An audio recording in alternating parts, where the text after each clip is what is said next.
Thank you, Madam Speaker. I rise to seek an adjournment of the House on a definite matter of urgent national importance regarding the skyrocketing fuel prices in the country. Honorable Speaker, pursuant to provision Standing Order number 33, subsection 1, I rise to seek leave for the adjournment of the House to discuss a definite matter of urgent national importance regarding the skyrocketing fuel prices in the country. Honorable Speaker, the Energy and Petroleum Regulation Authority, EPRA, in its latest price review, revised the fuel prices for super, petrol, diesel, and kerosene upwards by Kenya shillings 16.96, Kenya shillings 21.32, and Kenya shillings 33.13 respectively, leading to a cost of over Kenya shilling 200 shillings per liter. This surge in fuel price has caused serious apprehension among Kenyans as the prices are the highest in the country's history, taking into consideration the levels of purchasing power of the majority of the people in Kenya. Honorable Speaker, while it is acknowledged that global demand and supply factors influence the fuel prices, the sharp increase in fuel prices, coupled with the numerous taxes, will take the country's economic growth backwards, as prices of most goods and services are pegged on such rates. Instructively, taxes account to up to 40% of the fuel pricing in the country. Honorable Speaker, it is against this background, therefore, that I seek leave for the adjournment of this House to discuss this matter of urgent national importance with a view to finding sustainable solution to the ever-increasing fuel prices so as to alleviate the burden of Kenyans. Thank you, Madam Speaker. Honorable Chonga, do you have 20 members?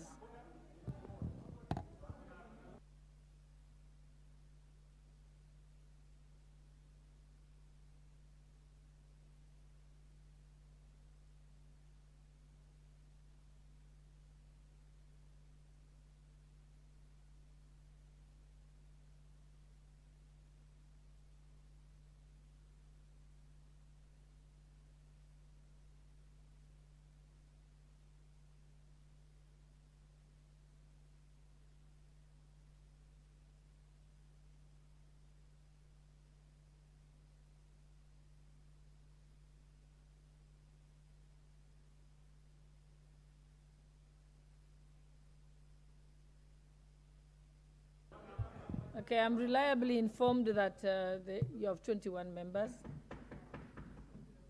So the matter shall be debated at 6 p.m. Actually, 6:15. 6:15, yeah. Just so that we finish the other business. Thank you. Next order. Order number 7, questions and statements. The Honorable Peter Lachokapong, Chairperson, Departmental Committee on Regional Development. Are you ready? Okay, proceed. Give him the mic. You may proceed.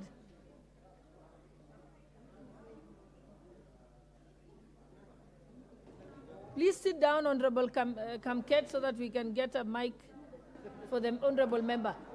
Move to your right, yes. Thank you. Thank you, Honorable Speaker. Now, this is a statement requesting for extension of time for consideration of the Regional Development Authority Bill, National Assembly Bill number 7 of 2023. Now, Honorable Speaker, I rise under Standing Order 127.5 to report the progress on the consideration of the Regional Development Authority Bill, National Assembly Bill number 7 of 2023 by the Departmental Committee on Regional Development. Now, the bill was read for the first time in this House on 6th of June 2023 and was committed to the Departmental Committee on Regional Development for consideration pursuant to Standing Order 127.3. Now, Honorable Speaker, the bill is very important as it seeks to consolidate all laws relating to regional development to provide for establishment, powers and functions of the six existing regional development bodies. Now, the bill further seeks to standardize the functions of the regional development authorities and the membership of the boards of each authority to 11 members in line with best practices in corporate governance. It also seeks to align all existing RDA acts with the provisions of the 2010 Constitution. Now, Honorable Speaker, now the committee was required to undertake public participation on the bill by inviting submissions on the memoranda, holding public hearings, consulting relevant stakeholders in the relevant sector, and consult experts on technical subjects. Now, Honorable Speaker, I wish to report that in compliance with Article 118B of the Constitution and Standing Order 127.3, now the Clerk of the National Assembly placed an advertisement in the print media on Monday, 12th of June, 2023, inviting the public to submit memoranda on the bill. Now, by close of the submission deadline, the committee had received 6 memoranda from the following institutions. 1, now State Department for Asals and Regional Development. Now 2, 6 regional development authorities. 3, Kenya Law Reform Commission. 4, the Council of Governors. 5, National Gender and Equality Commission. Now 6, Intergovernmental Relations Technical Committee. Now, in addition, the committee met with key stakeholders to submit views on the bill on 25th and 26th August 2023.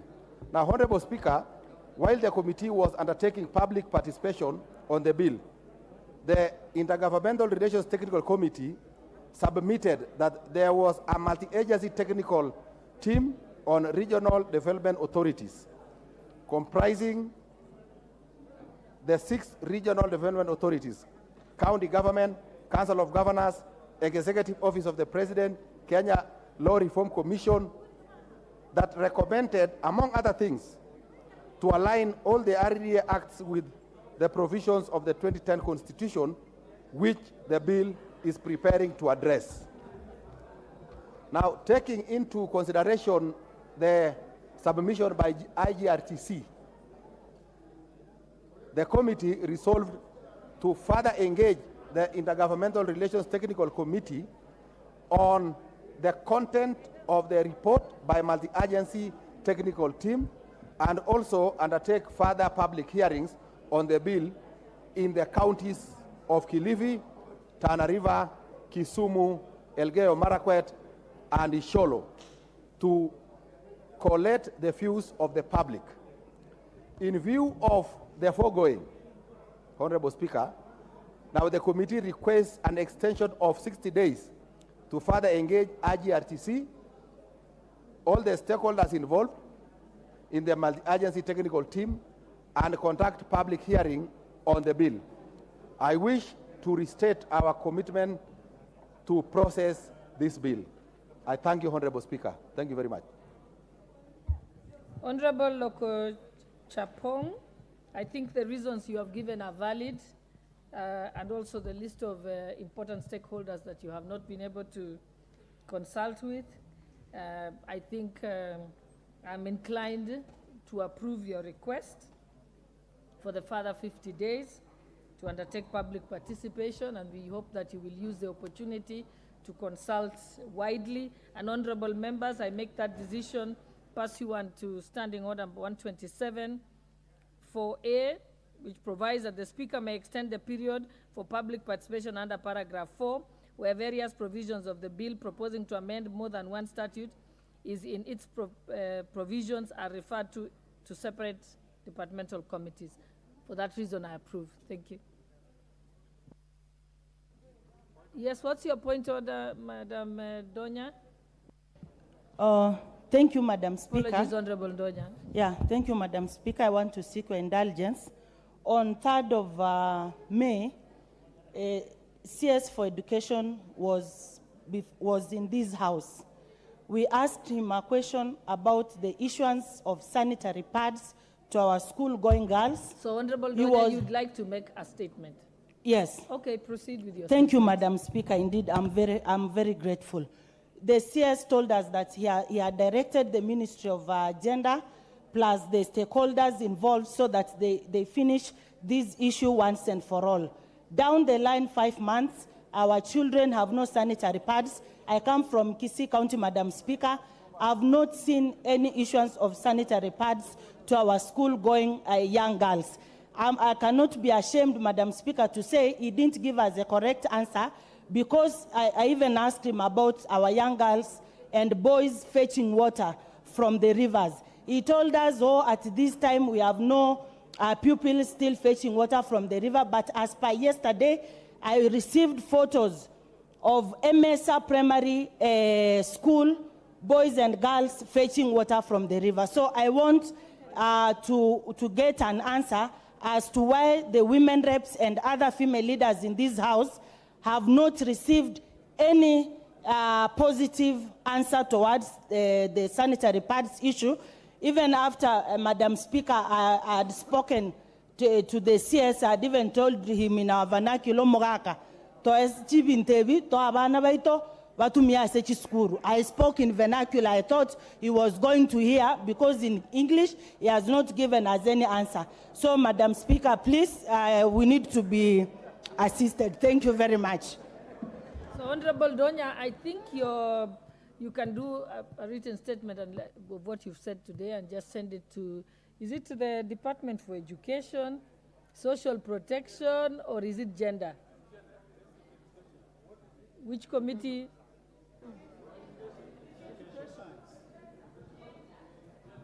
Your suggestion is I'll listen to someone else. Both is actually education. When I asked him the question, he said we will have an engagement with the Ministry of Gender. So he was from education, and the other ministry was talking about his gender. Okay. So I think you can be marked to both committees, education Thank you, Madam and gender. Speaker. Thank you. Next order.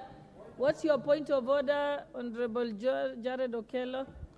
Madam Speaker, firstly, I thank you. And I've got two issues that need your attention, direction and assistance.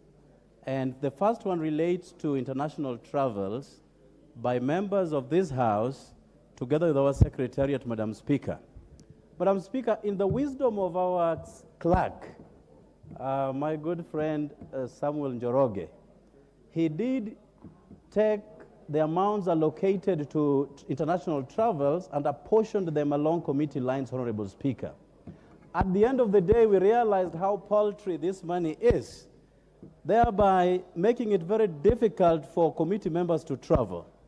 Madam Speaker, the benefits accruing out of international travels through workshops, benchmarkings, and I'm glad our friends from Zambia are present in this House. And many other things that we learn, Honorable Speaker, cannot be gainsaid. But if a committee comprising of 15 people, and I belong to a committee called Delegated Legislation that has up to 21 members, and another one called Budget that I think has 27 members. But with that paltry money, if you were to send only 3 members, Madam Speaker, to the US, Australia, UK, and any other country, Madam Speaker, only 3 members, the money will be depleted.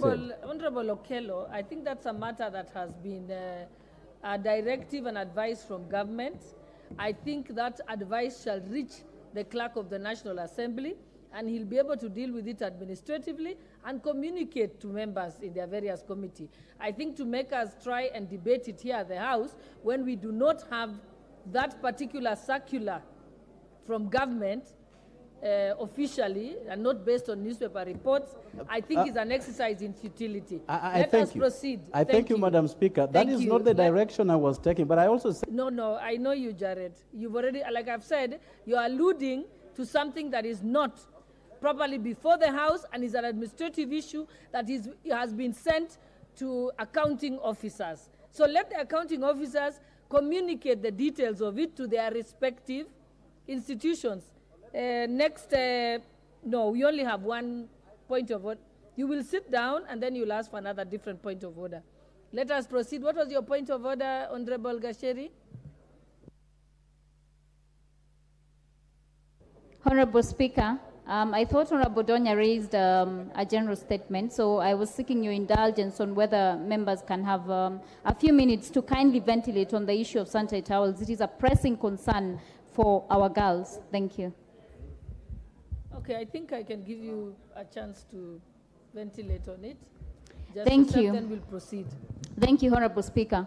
Honorable Speaker, when we passed the budget in this House, we put in 940 million for procurement of sanitary towels. Honorable Donya has told this House that she had a discussion with the CS Education, who indicated that we were to have progressive consultations with the CS Gender. Honorable Speaker, I want to confirm that more than 30 county woman members to the National Assembly had a sitting with the CS Gender, Aisha Jumwa, and we had a discussion on the sanitary towels, Honorable Speaker. Honorable Speaker, when we were signing the Kenya Kwanza Women's Charter, our government promised that we will give free sanitary towels, Honorable Speaker. In this day and age, sanitary towels are still a pressing concern for majority of girls in Kirinyaga County, Honorable Speaker. In parts of Moya, parts of Gishugu, parts of Ndia, parts of Kirinyaga Central, and I am certain for many constituents and many members. Honorable Speaker, as women representatives, we have exhausted our personal finances on ensuring that we buy sanitary towels so that girls can go back to schools. Honorable Speaker, I was addressing this parliament last week and I confirmed that we do not have our NGA funds as of yet, Honorable Speaker. Honorable Speaker, in all due honesty, we must be told by the CS Gender and the CS Education where is the 940 million for sanitary towels. We need that money. We need the sanitary towels as soon as yesterday, Honorable Speaker. Periods are not something that girls can say they want to do away with. It is not an option. They have periods every month, Honorable Speaker. And I want to urge this House to take that issue seriously and take it as a matter of urgency. Thank you, Honorable Speaker. Thank you, Member for Kirinyaga, Honorable Njeri. I only indulged you, even though there isn't a substantive statement before the House at the moment, I only indulged you because I know you had raised this issue. It had been marked to, in regards to GAF, it had been marked to the labor, I think, social protection and labor. And then now we can, I think at that time, I just indulged you for that purpose. But there is nothing substantially before the House. And before we move to the next order, allow me to recognize the presence of Pacey Day Secondary School, Laikipia West, from Laikipia County. And secondly, to recognize the presence of Wood Creek Secondary School from Roysambu constituency, Kiambu County. Both are seated in the Speaker's Gallery. I also wish to recognize, seated in the public gallery, Visa Oswald Primary School from Westlands constituency, Nairobi County. And on my own behalf and that of the National Assembly, I welcome you to the National Assembly. Thank you. Next order.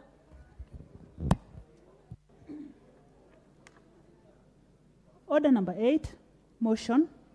Report of the Kenya delegation to the 146th Assembly of Interparliamentary Union, IPU, and related meetings held in the Kingdom of Bahrain. Question to be put. Honorable Martha Wangari, I saw that you had put a point of order before I proceed to put the question. Thank you, Madam Speaker. I had only put it to support the issue of the sanitary towels, as the Honorable Njeri has raised, because I think it's overdue. Just the way condoms are free, sex you can choose, but menstruation you cannot choose. Madam Speaker, this issue, the ping pong between the Ministry of Gender and the Ministry of Education have cost our girls. The reason we are having even defilement cases, the reason we are having GBV, we have girls being lured to these traps by a packet of sanitary towels. I don't think we can actually insist more, Madam Speaker. Let us have a timeline for this statement to come to the floor. Thank you. Honorable members, allow me to put the question and then we can. The matter is substantive before your committee, Honorable Alice Ngaga. Honorable members, I now put the question that this House notes the report of the Kenya delegation to the 146th Assembly of the Interparliamentary Union and related meetings held in Manama Kingdom of Bahrain from the 11th to the 15th of March 2023, laid on the table of the House on Wednesday, 14th June 2023. Will as many as of that opinion say aye? Aye. Will as many as of the contrary opinion say nay? The ayes have it. Next order.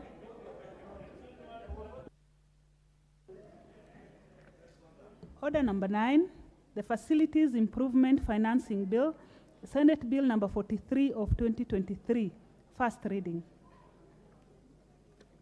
A bill for an act of parliament to provide for public health facility improvement financing, the management and administration of facility improvement financing, and for connected purposes. Order number 10, the Primary Health Care Bill, Senate Bill number 44 of 2023, first reading. A bill for an act of parliament to provide a framework for the delivery of, access to, and management of primary health care and for connected purposes. Order number 11, the Legal Aid Amendment Bill, National Assembly Bill number 53 of 2023, first reading. A bill for an act of parliament to amend the Legal Aid Act. Order number 12, the Prisons Bill, National Assembly Bill number 54 of 2023, first reading. A bill for an act of parliament to amend the Prisons Act, Cap 90. Order number 13, the Penal Code Amendment Bill, National Assembly Bill number 55 of 2023, first reading. A bill for an act of parliament to amend the Penal Code.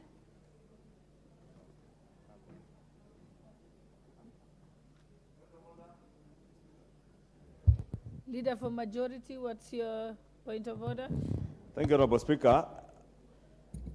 Honorable Speaker, pursuant to Standing Order number 40, and I think we discussed in the House Business Committee to request you to reorder business appearing as order number 15 to become order number 16, and the business appearing as order number 16 to take the place of order number 15.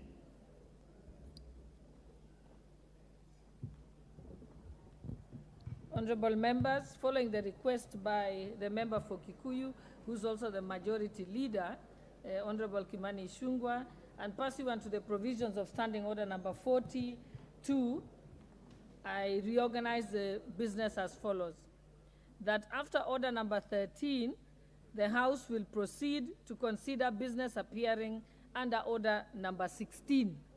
It will now be numbered number 14. And further, that after the consideration of the business appearing on order number 16, which is now 14, the House will then proceed to consider business appearing as order number 18, which now will become order number 15 in that sequence.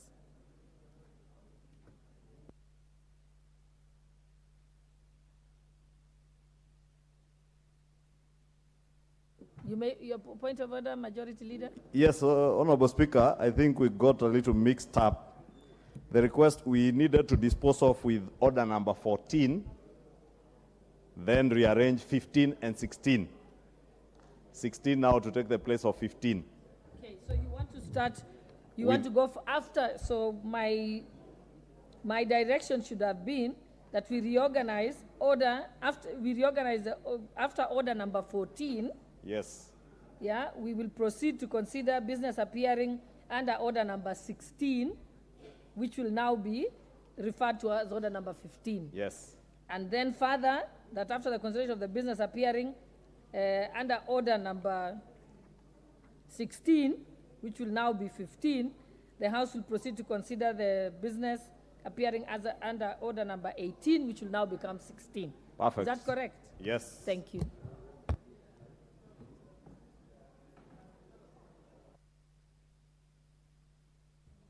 Okay, next order.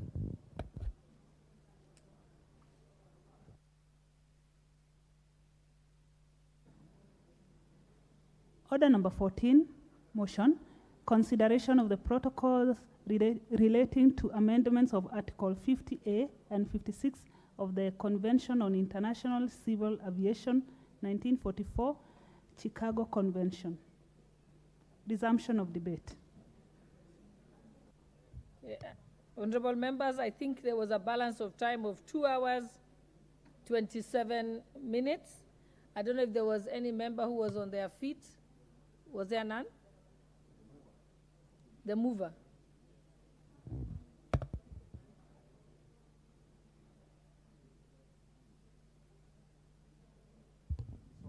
It's open. Okay. Those members who want to contribute to this particular bill, kindly press, to this debate, kindly press the intervention button. Yes, Honorable Member, Honorable GK. Chairperson Transport.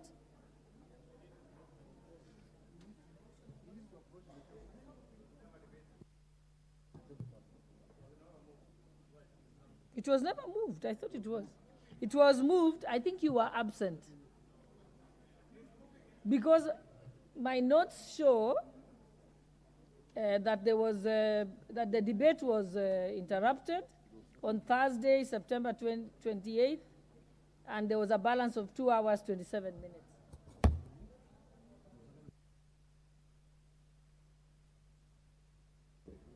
Luckily, Honorable GK, I think the good thing is this is a House of Records. So I've been given a document here in its original state, which shows that on Thursday, the 28th of September 2023, in the afternoon, the Honorable George Kariuki, which is yourself, at 16:49 moved the motion. And thereafter, the Honorable John Kiragu at 16:52 seconded the motion. And the motion was made and the question proposed, and then rising in place of the Standing Order 96, Honorable Owen Bayer claimed to move that the debate be adjourned. So yes, so the motion was deferred for continuation today. So am I correct to say that it's we resume debate and we have 2 hours, 27 minutes? Okay, so honorable members, press the intervention button. I think the first person who's done that is the Honorable John Waweru, also known as JK, member for Dagoretti South. Thank you very much, Madam Speaker, and I would like to stand to support the amendments of the articles for this protocol. Madam Speaker, there is a very vibrant aviation industry that is calling. However, East Africa has been lagging behind.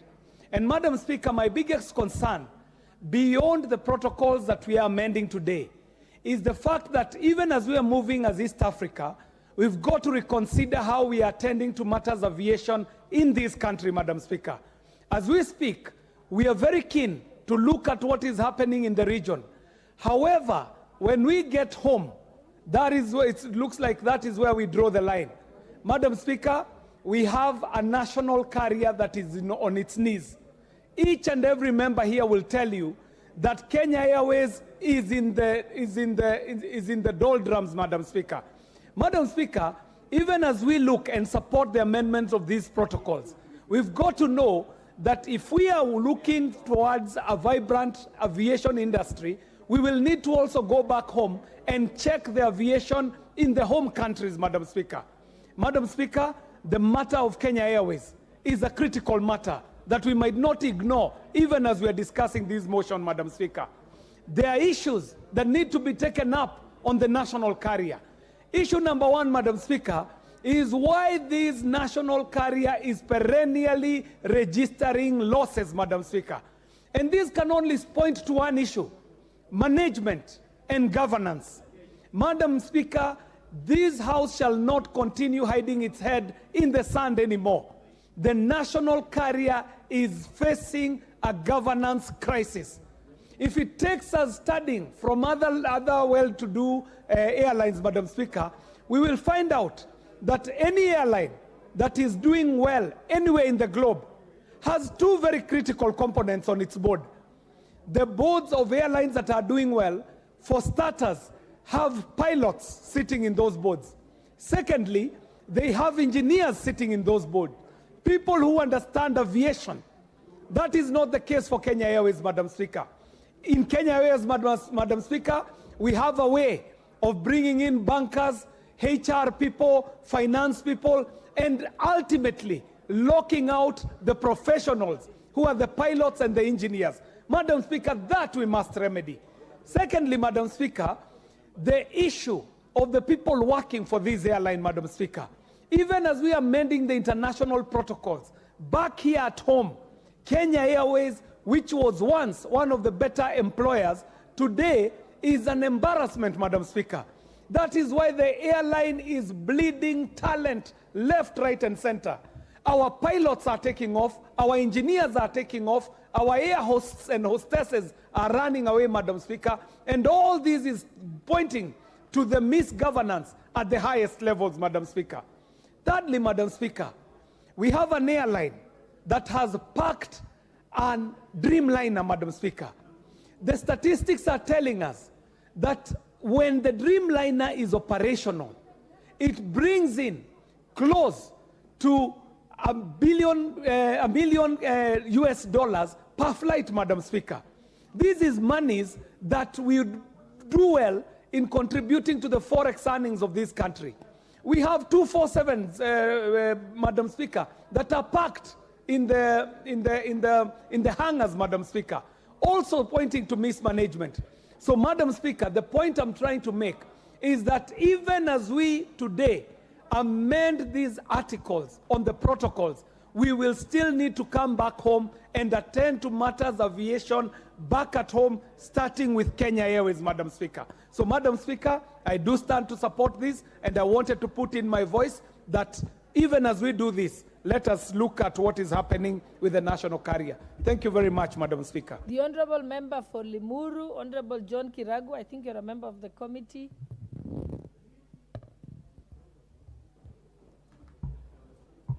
Thank Honorable you. Kiragu, I'm informed that you have contributed.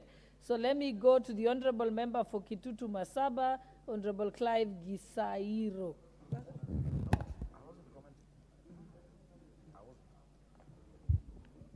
Thank you, Madam Speaker, but I was not to comment on this. Please press the intervention button so that I know you want to comment on this. Press the intervention button if you want to contribute to this particular debate. The Honorable Member for Nyando, Honorable Jared Okello. Then you'll be followed by the Honorable Member for Sirisia, Honorable John Waluke. I thank you very much, Madam Speaker. Taking the cue from my friend, Honorable Kierie, it is an absurdity that we have an airline that we should be very proud of as a nation, incurring losses year in, year out, Honorable Speaker. And something needs to be aggressively done, Madam Speaker. all members of parliament here travel in Kenya Airways flights. And at every given time that we fly, the flight is full. And I want to believe they're not carrying us as a charity.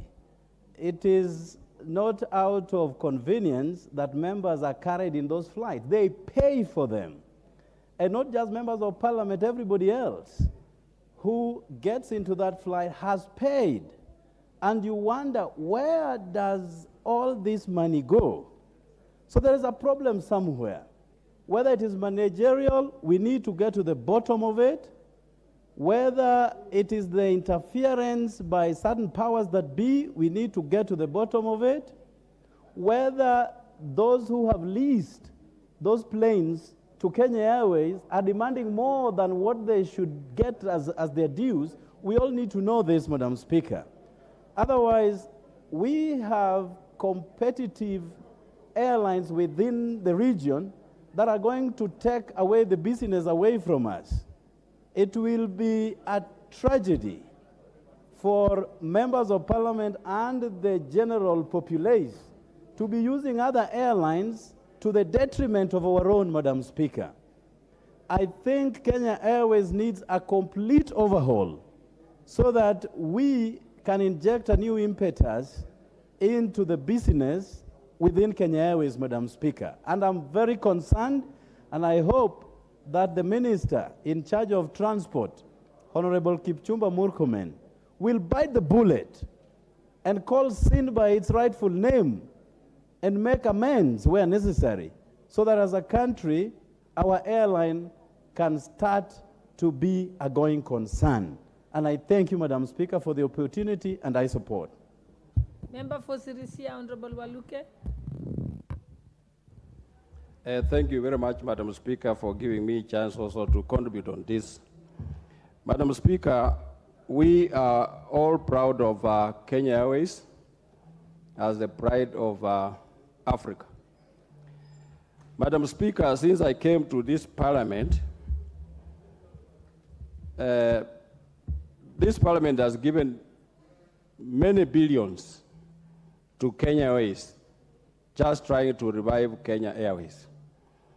Madam Speaker, we need to call a spade if we want to save Kenya Airways. Madam Speaker, the money is taken by tiniest, and we need to say the truth so that we save this country, Madam Speaker. There are big people who siphon money from Kenya Airways, the way they siphoned Kenya Power. And those are the people who are still siphoning Kenya Airways. And Madam Speaker, note that parliamentarians doesn't know about this. Madam Speaker, this country has a problem of finance. And if we don't say the truth, if we fear being a child or being killed, Madam Speaker, we are not going to save this country, and we are not going to save Kenya Airways. Madam Speaker, for example, even the express road, the money is collected every evening and it is taken to a certain family, Madam Speaker. And this is the family that has killed Kenya Airways, this is the family that has killed Kenya Power, and this is the family that is killing this country. Madam Speaker, we cannot be giving out money in, money out, money in, money out. Even today, if we can give out money, after 2-3 days, the money is, Kenya Airways will be crying. The money will not be there. The money will be siphoned within 24/7. So, Madam Speaker, with all Point those. of order, Honorable Atanti. And Honorable Wanjala, I think. Thank you, Let's Madam listen to Speaker. Honorable Atanti first.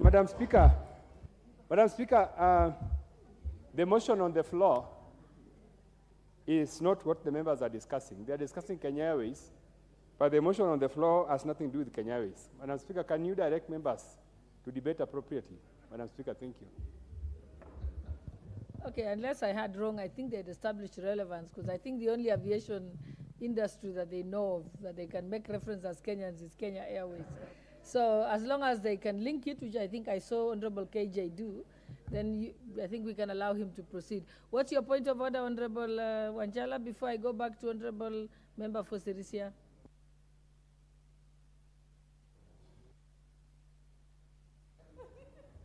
Yeah, Madam Speaker, on the same, I heard the member clearly saying that we have been allocating money in the House to Kenya Airways, but there is a family that siphons this money. I just wanted him to come clear which family is this that is siphoning money. It has to be clear. You cannot leave Parliament in suspense, because Parliament is a house of record and deals with substantive issues. Honorable Member for Sirisia, you may proceed, but try and be able to, you're responsible for confirming the facts.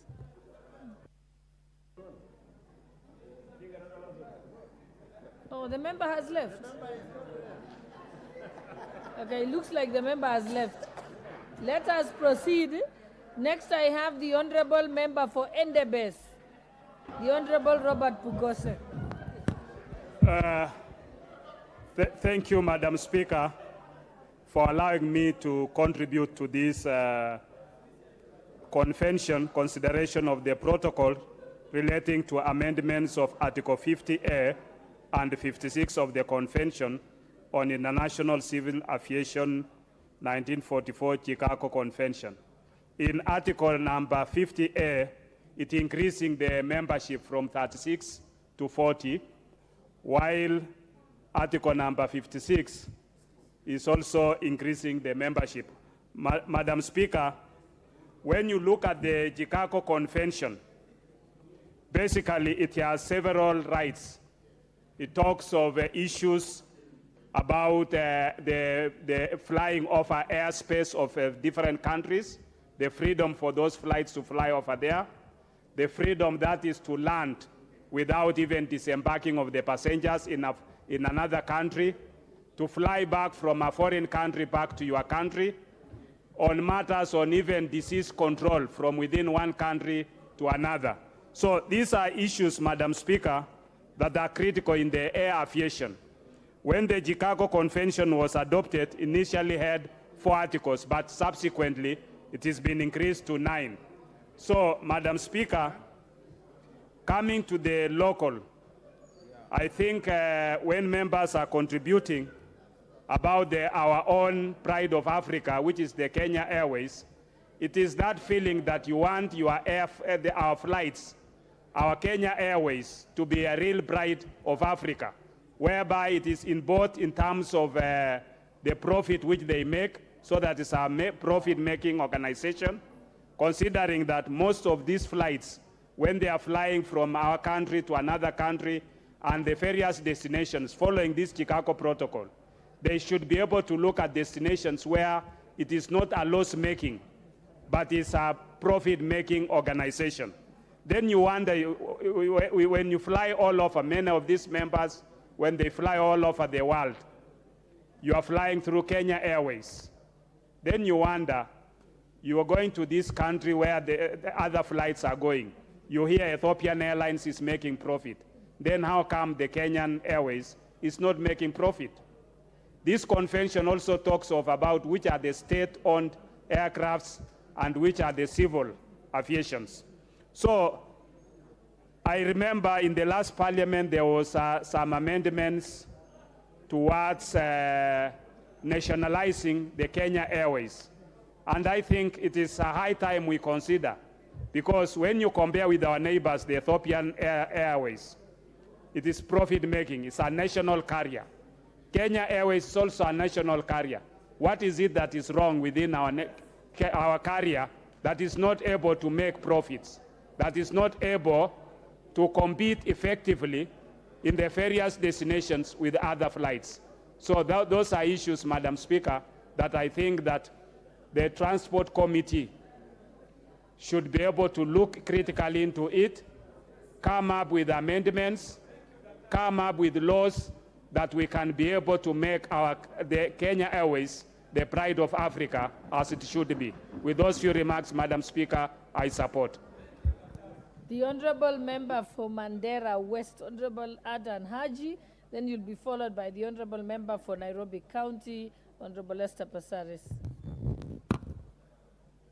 And then the others should press the intervention button.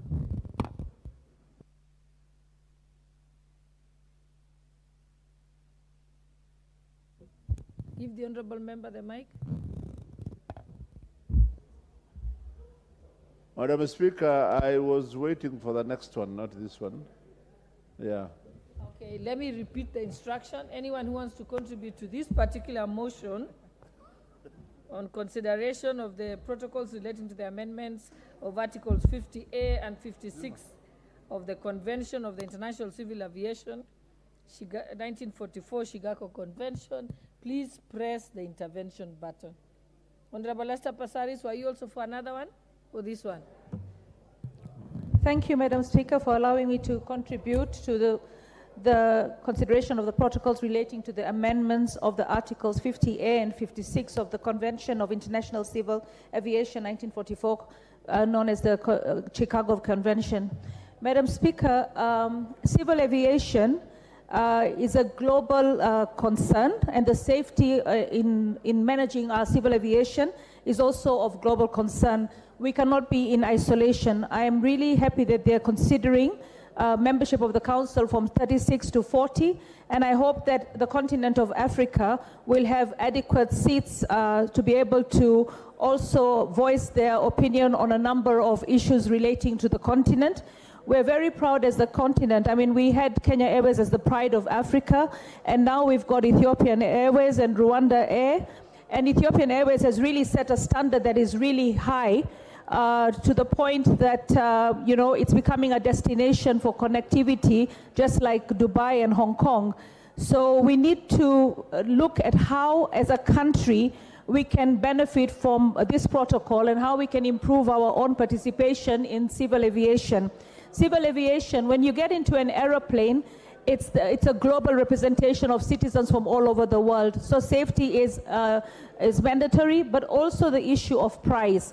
When you go to Europe and America, budget airlines provide really affordable transportation. And when you look at Kenya Airways, it is really pricey in comparison with the global north and how they price their travels. So we will need to figure out how, as a country, we can not only improve on our civil aviation in terms of price, but also in terms of safety. When a country belongs to protocols and conventions and is a signatory, then we can also raise our standards. Where you have a country where corruption may be rife and we're not focusing on improving our standards, then when we sign up to such conventions, it actually is a check and balance for us as a country to make sure we up our standards and improve in terms of our safety, in terms of our training. I have to say that one of the best airlines that offers the best landing is Kenya Airways. You will always have a smooth landing when you come to the runway. Our pilots were one of the best trained, and I still believe that they are the best trained. We've also liberalized and included gender. We've got female pilots as well, which we're very proud of. So I believe that the Transport Committee has actually been wise to bring this for us to consider. And being part of this protocol will mean that our civil aviation, in terms of safety, in terms of pricing, in terms of standards, will go higher. But this is also a challenge for the management of Kenya Airways, which was our pride of Africa, to look at where did they go wrong and how can they improve so that we can actually get back our position as the pride of Africa. Because today, when you look at the airlines, by comparison, I think Ethiopian Airways has really, really upped the standards. We are proud of that. We saw South African Airlines go down, but we should be thinking of these protocols not just as Kenya, but as the continent of Africa. Because as the continent of Africa, we've got to figure out how we are going to become independent and of the controls of the West. We also have to make sure that these protocols favor the continent of Africa and do not make us become dependent and lose our ground in terms of being monopolized by the Western airlines. So all in all, I support the motion and I congratulate the Transport Committee for bringing this to the floor of the House. Thank you. The Honorable Member for Buri, Honorable Mugambi. Thank you, Madam Speaker. I rise to support this rectification. Madam Speaker, this is not the matter per se of Kenya Airways.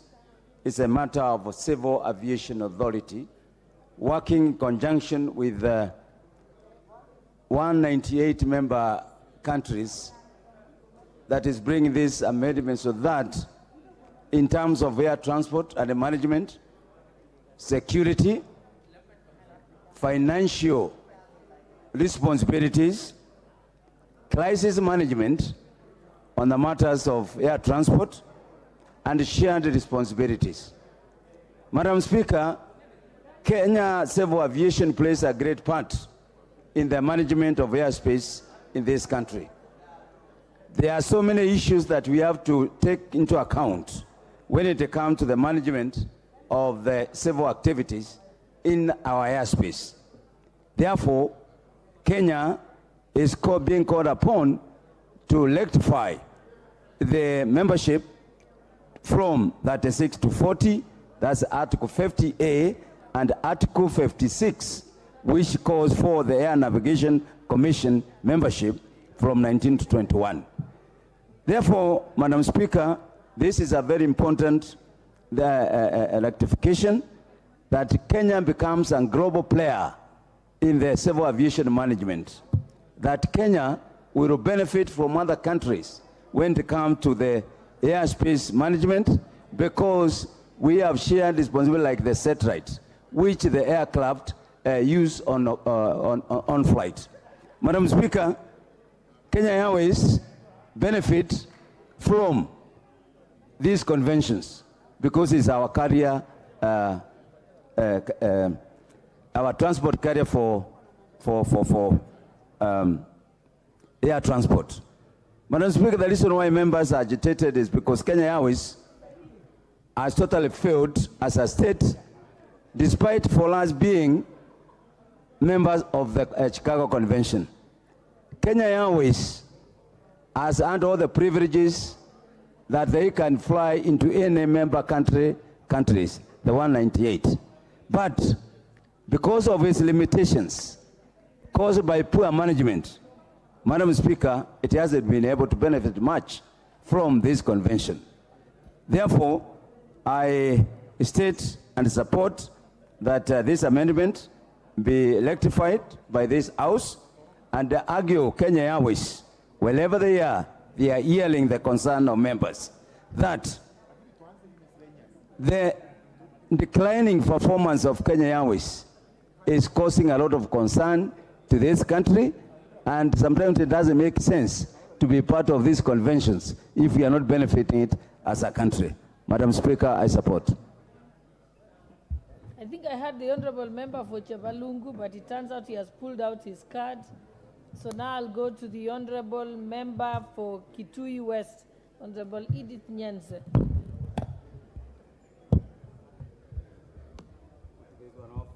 She's not here. I'm here. Okay. Thank there you are. Thank you, Speaker, for this opportunity to speak to this motion on aviation. And I'll go straight to talk about Kenya Airways, where also members have talked about. It's actually this national carrier, that is the KQ, has been mismanaged. Although it's actually written Pride of Africa, but it's not really the Pride of Africa. I wish it would be the Pride of Africa, and as compared to the other aviation carriers, I think it should be amongst the best because it's one of the oldest carriers. But the mismanagement has really been noted because I would call it mismanagement because it's the most expensive aircraft. It's very expensive as compared to the others. And they do not keep time. Every time you hear a flight has been cancelled, yet passengers are paid, passengers have trust in it. So, Madam Speaker, I want to say that it's not the pride of Africa, but we should improve on it because we have the tools. Every time the government keeps on putting more money into this aircraft, but it has not improved. So, I want to say that if things were put in order, then it would be one of the best aircrafts in the world.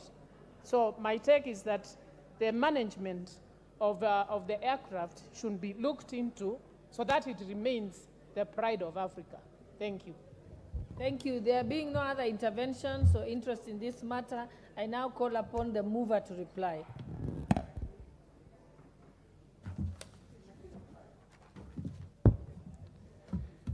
Honorable Speaker, I wish to thank honorable members for their support and insightful contribution on this Chicago Convention debate. Honorable Speaker, the ratification of the amendments on the increase of membership in the ICAO Council provides an opportunity for Kenya to lobby for Part 2 membership, that is a permanent council member seat, upon entry into force of these amendments. Additionally, Honorable Speaker, membership on the ICAO Council enables a state to actively participate in the global aviation policy formulation and adoption. Further, Honorable Speaker, Kenya stands to gain through access to multiple opportunities, especially deployment of Kenyans for service in ICAO through access to job placements, secondments, and engagements as short-term experts to ICAO. Kenya is a key player in the aviation sector in the region. Notably, Kenya was elected as a Part 3 member of the Council on 4th October 2013 for a 3-year term from 2013 to 2016. Kenya was subsequently re-elected to serve from October 7, 2016 until October 6, 2019 for a second term. Honorable Speaker, the protocols relating to the amendments are consistent with the Constitution and promote constitutional values and objectives. In addition, there are no additional obligations imposed by the protocol relating to the amendments of the convention other than those in the initial convention. Further, the ratification of the amendments to the convention will be incorporated into existing institutional frameworks that the Kenya Civil Aviation Authority has made provision for, and therefore there is no budgetary changes envisaged. Honorable Speaker, there are no implications on the matters relating to counties, as is required by our Constitution.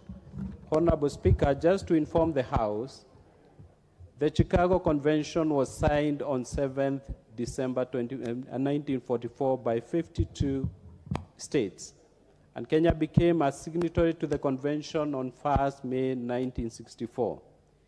There are currently 193 contracting states to the convention.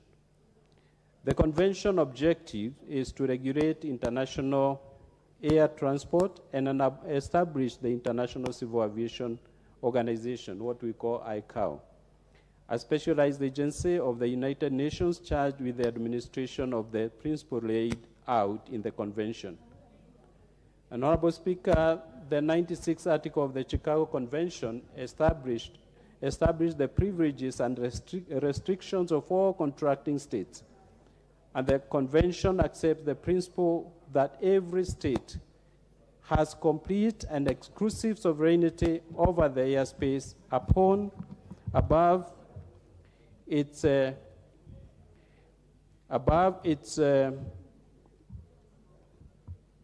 sorry, Honorable Speaker. The Convention accepts the principle that every state has complete and exclusive sovereignty over the airspace above its territory and provides that no scheduled international air service may operate over or into the territory of the contracting states without its previous consent. Honorable Speaker,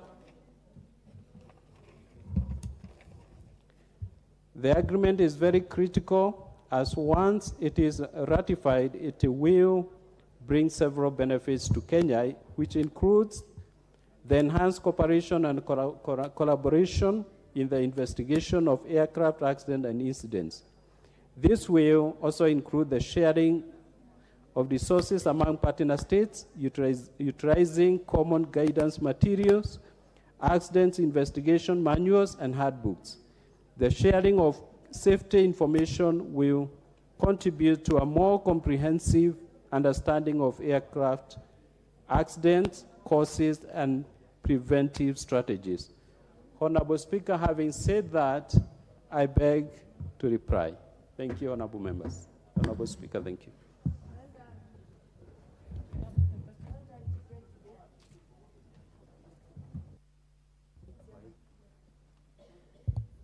Honorable members, I now put the question that this House adopts the report of the Departmental Committee on Transport and Infrastructure on its declaration of the protocols relating to the amendments to Article 50A and Article 56 to the Convention on the International Civil Aviation 1944 Chicago Convention, laid on the table of this House on Thursday, 17th August 2023, and pursuant to the provisions of Section 8.4 of the Treaty Making and Ratification Act 2012, approves the ratification of the protocols relating to the amendments to Article 50A and Article 56 to the Convention on the International Civil Aviation 1944 Chicago Convention.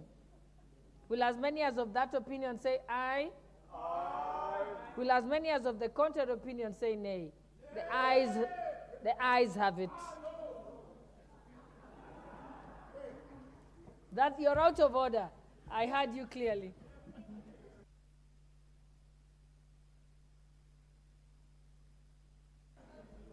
Next order.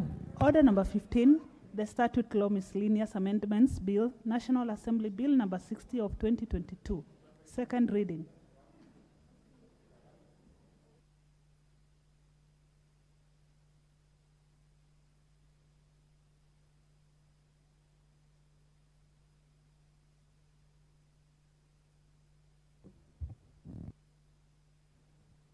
Majority Leader. Thank you, Honorable Speaker. Honorable Speaker, I beg to move that the Statute Law Miscellaneous Amendments Bill, National Assembly Bill number 60 of 2022 be now read a second time. Honorable Speaker, the Statute Miscellaneous Amendments Bill of 2022, Honorable Speaker, is, as the title says, a miscellaneous amendment, and is customary to, as is customary, Honorable Speaker, this bill seeks to amend various statutes. And Honorable Speaker, it is worth noting that the majority of the amendments in this particular bill, Bill number 60 of 2022, seeks to harmonize various acts of Parliament with the functions of the office of the DPP under Article 157 of the Constitution, which defines the role of the DPP as the person in charge of undertaking all criminal proceedings, prosecution of all criminal proceedings, while the Attorney General has the role to act as the principal legal advisor of government. Honorable Speaker, this bill seeks to amend a number of acts, as I said, beginning with the Penal Code. And Honorable Speaker, members will be able to peruse and see that the Penal Code, Cap 63, is being amended by deleting the expressions that are contained in Section 146, which in many ways could be perceived to be discriminatory towards persons with mental disabilities. And you know, Honorable Speaker, it is now policy and indeed a constitutional requirement that we mainstream the involvement of all persons, including persons living with disabilities, up to and including mental disability.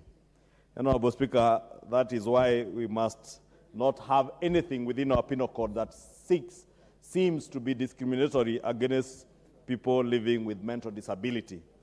And Honorable Speaker, mental disability could be interpreted in different ways, Honorable Speaker, not just the known ways of those people that we see in mental institutions, but there are many people who are with us, living in society, but have certain mental disabilities, Honorable Speaker. Honorable Speaker, if you can protect me from the Honorable Kangogo, who is whispering behind me that including Parliament, that those shouting might be suffering from one form or the other of a mental disability.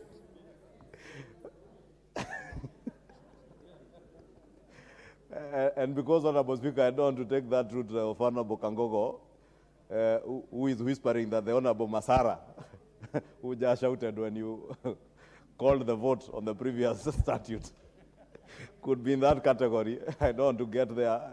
It's Honorable Kangogo who is whispering, because we cannot be imputing improper motive on Honorable Masara, even when he opts to use his mouth to express displeasure with the way the vote has gone, as much as I'm sure he does not know what was being voted for, Honorable Speaker. Honorable Speaker, the other thing is on the Criminal Procedure Code, Honorable Speaker, where Cap 75, where we are seeking to harmonize terms in that particular provisions, to harmonize them with the provisions of the Constitution and the National Police Service Act of 2011. Additionally, it proposes to amend the Act to allow the Director of Public Prosecution to delegate his powers to specified officers to delete offenses provided for in the Sexual Offences Act. Honorable Speaker, the other provision is in the Evidence Act, Cap 80, which seeks to expand the definition of the term photograph. Honorable Speaker, the Honorable KJ, who is very good in some of these issues to do with photography, innovation, image rights, and all that, and the digital economy, will tell you that what is in our Evidence Act today is very restrictive in terms of definition of what a photograph is that can be adduced in court as evidence. And therefore, we are seeking to expand this to allow even digital photographs in line with current technological advancements, Honorable Speaker, so that now even a digital photograph can be used in court. But of course, with the necessary safeguards to ensure that those who are very good at photoshopping are not also photoshopping images that can be used in court. Therefore, Honorable Speaker, the Evidence Act will be amended with these miscellaneous statutes to just expand that definition of what a photograph is, in line with the technological advancements with digitization. Honorable Speaker, the bill also touches on the Anti-Corruption and Economic Crimes Act of 2003 to allow the EACC, or the Commission, the Ethics and Anti-Corruption Commission, to seek for a court order to allow the Commission to order that a state officer who is under investigation or one who is charged with corruption or economic crimes can be barred from accessing their office or exercising powers of that office where the public officer is likely to interfere in investigations in any way. Honorable Speaker, this is particularly important because the most recent example, Honorable Speaker, is that of the matter between the Ministry of Water, the outgoing or the former CEO of Adi Water Services Board. Honorable Speaker, you remember EACC is said to have written a letter to the minister asking the minister to suspend a chief executive officer who EACC was investigating. Honorable Speaker, without casting any aspersions on the minister, it was reported in the media, and I'm just saying this because it was reported in the media. I have not verified the veracity of what we have been watching in the media, that the minister apparently wrote back to EACC asking EACC to disclose the nature of complaint, who the complainant is. And Honorable Speaker, from where I sit, I wondered, EACC is an independent constitutional commission that investigates anybody and everybody, including cabinet secretaries.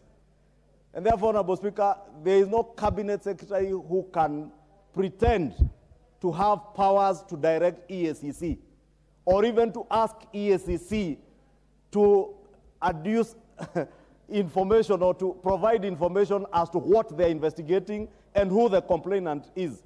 EACC has powers to investigate anything touching on the integrity of public officers and those who are charged with public office, Honorable Speaker. And therefore, ministers and other senior government officers must never imagine that they can write to EACC and ask them, first, before I act, disclose who the complainant is. EACC does not even need to have a complainant. They should be able to move on their own motion and investigate any matter and investigate anybody and everybody, Honorable Speaker, including the leader of majority and the cabinet secretaries themselves. Therefore, Honorable Speaker, because the president has been very emphatic, and all ministers in government must be seen to be in tandem with what the president is saying on matters touching on corruption. Because the president cannot be saying mambo ni matatu on issues touching on corruption, and ministers in government are speaking a different language.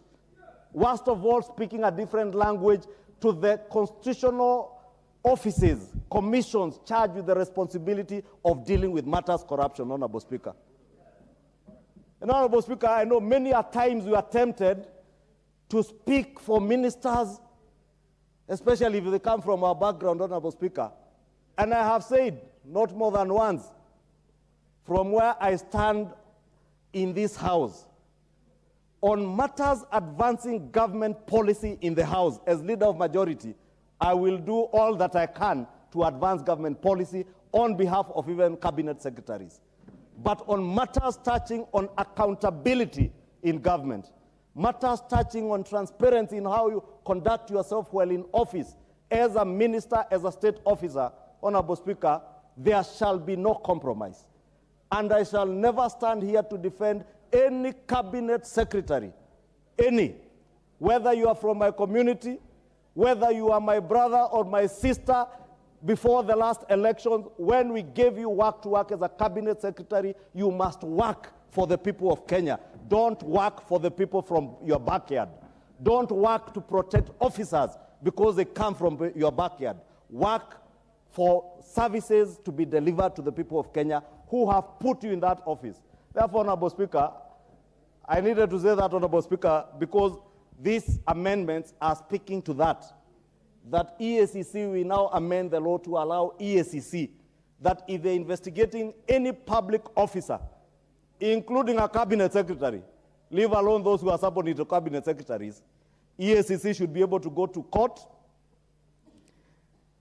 and be able to get orders from a court to bar you from accessing your office, so that you do not interfere with evidence and you do not use your time and space in that office to cover up for your own theft of public resources. Because if you are to realize this mambo ni matatu, to take people to jail over corruption, we must make sure that they are also not able to use their offices to cover up for their own theft, Honorable Speaker. We have spoken at length about state capture. State capture pervades because people are in government. People have the means to steal, then cover up for that theft, Honorable Speaker. It now must be very difficult for state officers to steal from the people and use the same officers to cover themselves up, Honorable Speaker. And I speak that with a lot of passion, Honorable Speaker, because I truly believe in that mantra of mambo ni matatu. Honorable Speaker, there is nothing out of order, Honorable Speaker. I was moving on EACC, Honorable Speaker. Let's just allow him to ventilate on his point of order before you proceed. What's your point of order, Honorable Okello? Provided you stay within relevance. Because you're notorious. Yes. He must put what standing order is standing on. Yes, your standing order? Okay. Which standing order are you basing your point of order on? Madam Speaker, I think it's becoming a tired line that lots of lamentations come from this House, the executive, as regards the conduct of cabinet secretaries, Madam Speaker. And my brother, Honorable Ichungwa, has properly captured this matter. Madam Speaker, Honorable Okello, this is what I'm saying. Let me come to my point, Madam Speaker. Honorable Madam Speaker, Okello, just what's your point of the standing order upon which you're standing to make your point of order? Madam Speaker, this lamentation has come from none other than the topmost office, their own employer, Honorable William Ruto, when he said Honorable that he Okello, knows I just more. asked you to follow the standing orders.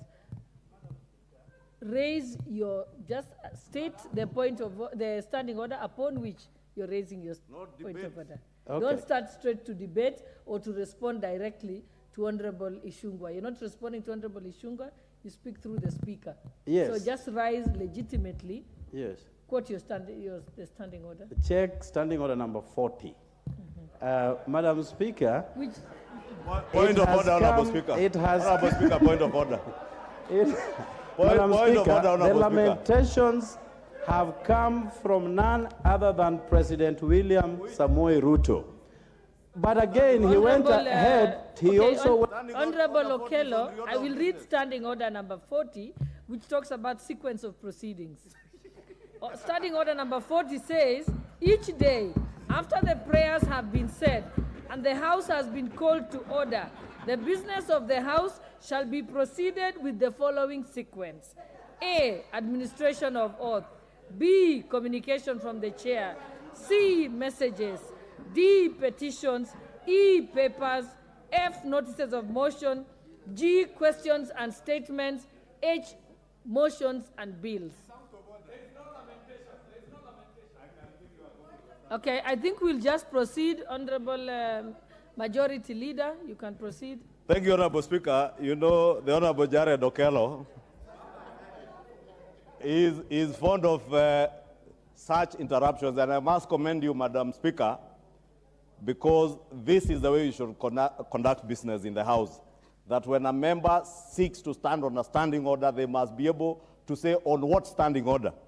But I believe Honorable Jared Okello was here earlier when I used standing order number 42 to reorder business, and he was simply trying to copy me.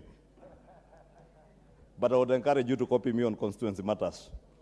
Honorable Speaker, I was saying in terms of matters touching on EACC, the bill further seeks to amend the Leadership and Integrity Acts of 2012, Bill number 19 of 2012, to allow the EACC again to verify the suitability of candidates intending to apply to be appointed to a public entity, and to make recommendation to the recruiting entity on the integrity and suitability of the candidates. Honorable Speaker, you know all that has happened even as we vet cabinet secretaries, principal secretaries, and other state officers. The institutions that are recruiting or vetting will ordinarily write to EACC, and they write back to you, telling you whether this person has any matters pending before EACC. But now, with this particular amendment, we are seeking to give EACC the powers to be able to make a recommendation on the suitability of candidates to be able to take up appointment in public offices, Honorable Speaker, so that if EACC, for instance, is not investigating you, but they have information that points to your not being suitable or non-suitability to hold public office. And case example, Honorable Speaker, is probably governors who have been charged, who have been impeached, and maybe never ended up being charged. And in the view of EACC, with credible evidence, those are people who should not be able to hold public office. Then if they are applying for a job as a principal secretary or something, or any other public office, EACC should be able to look at your suitability, verify and be able to make recommendation as to whether you are suitable to hold public office. It additionally proposes to allow the High Court, on application by any person, to declare the assumption of office by a state officer to be invalid for want of executing a commitment to the specific leadership and integrity code. Therefore, even if you have been appointed to public office and you are required to execute a specific commitment on the leadership and integrity code, and you have failed to do so, then any person can petition the High Court to have you be removed from office, or your assumption of office as a state officer be declared invalid. Honorable Speaker, the other matter touched on by this bill touches on the Merchant and Shipping Act of 2009, deleting Section 16, which restricts ship owners from providing several services in the maritime industry, including crewing agencies, pilotage, clearing and forwarding agencies, and port facility operator, among others. Honorable Speaker, you remember this follows the declaration of the section as an unconstitutional provision in the Shipping Act by the High Court in September of 2020, and this therefore allows the revival of the Kenya National Shipping Line. Therefore, that particular amendment is to align with the High Court declaration of that particular Section 16 as unconstitutional, because it barred ship owners from providing several services, and the courts did find that that particular provision was unconstitutional. Honorable Speaker, the other act is on the Prevention of Organized Crimes Act of 2010, and the bill seeks to enhance the penalty for organized crimes and to extend the period in which an order obtained in relation to tracing of property shall lapse. It also seeks to apply the term Inspector General in place of as the authorized officer in place of the term that is in the Act of Commission of Police, in line with the terminology that is now used under the current Constitution. And Honorable Speaker, members will appreciate the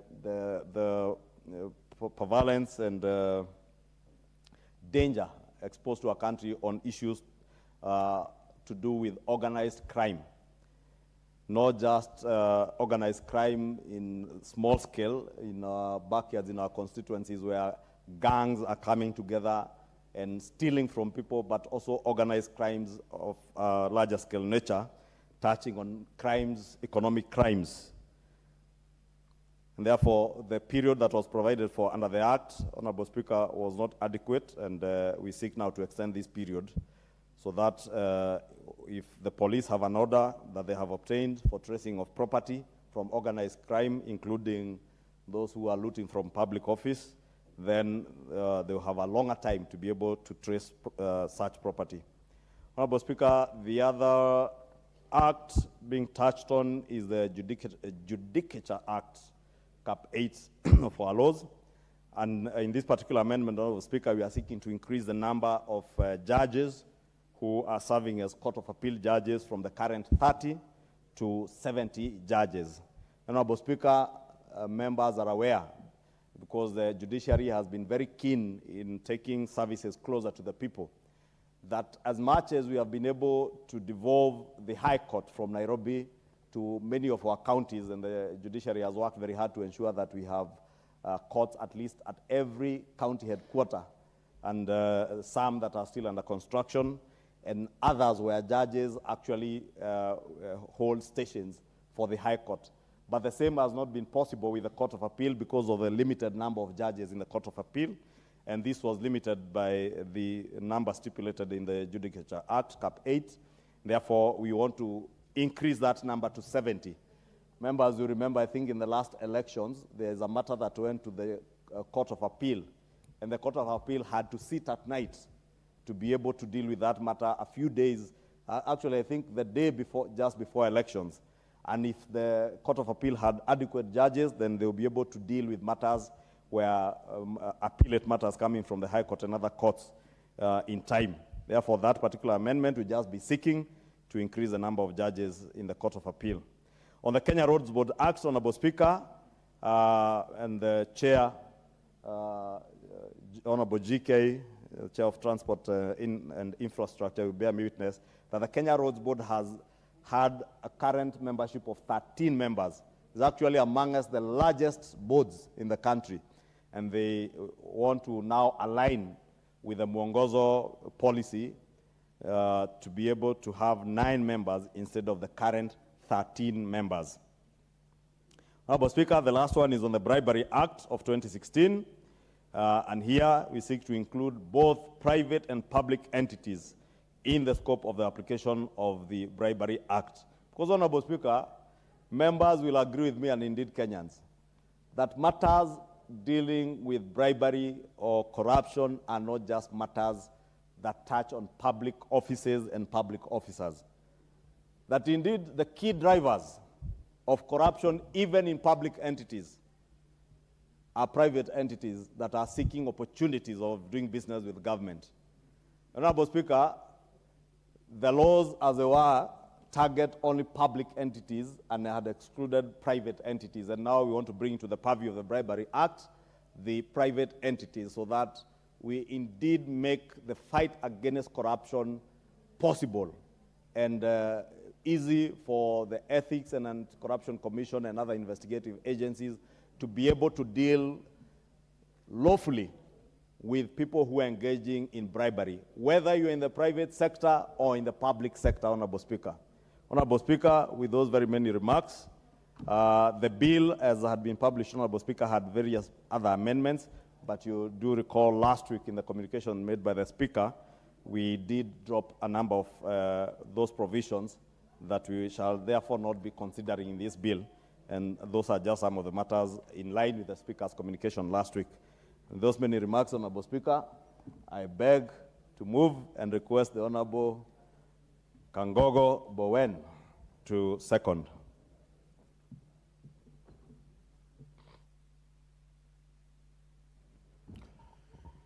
Thank you, Madam Speaker. Madam Speaker, I stand to second the miscellaneous amendment bill by the little majority. And Madam Speaker, the amendments raised by little majority, Madam Speaker, especially the issues dealing with the corruptions, Madam Speaker, the issue dealing with the judiciary, Madam Speaker, are very important issues. Madam Speaker, if I can just pick 2 areas, especially touching on the corruption. Madam Speaker, if you had some of the few members when they were talking about the issue which was raised by the chair of roads, and they picked it at Kenya Airways. Madam Speaker, we have a serious issues of corruption across many sectors in the country. And Madam Speaker, apart from this small miscellaneous amendment bill, there is a serious confusion also between EACC, the DCI, Madam Speaker. You will find that the DCI, they have even left their work of investigating non-economical crimes, Madam Speaker, to focus so much on economic crimes.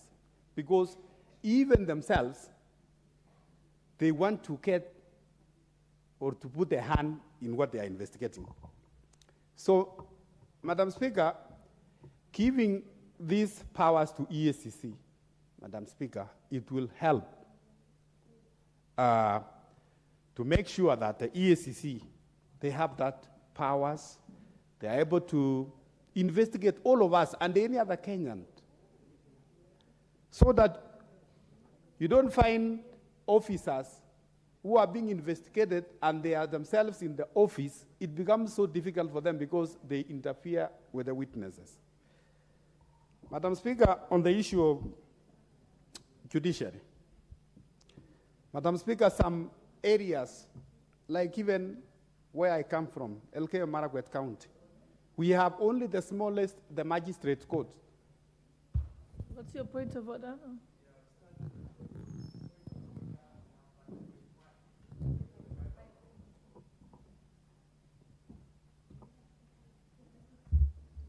Thank you. Madam Speaker. I'm starting a point of order number 91. My brother is admitting there is confusion between DCIO, ESCC, and I want him to clarify what confusion is there with the facts. Thank you. You're the one confused with the honorable member, because I said there is confusion in terms of investigation and prosecution of economic crimes and even uneconomic crimes between the DCI and the EACC. And I've said it very clearly that given if we can have the EACC investigate economic crimes and we have the DCI investigate and prosecute and forward for prosecution non-economic crimes, it will create clear lines. And I think I've it's just okay, said, Honorable Member, he's just alluding to the overlap of mandate and the need for clarity of mandate, hence that's the nuisance or mischief that you're trying to cure through the amendment. Exactly. So he's not alluding to any unsubstantiated facts. You may proceed, Honorable. Thank you, Honorable Speaker.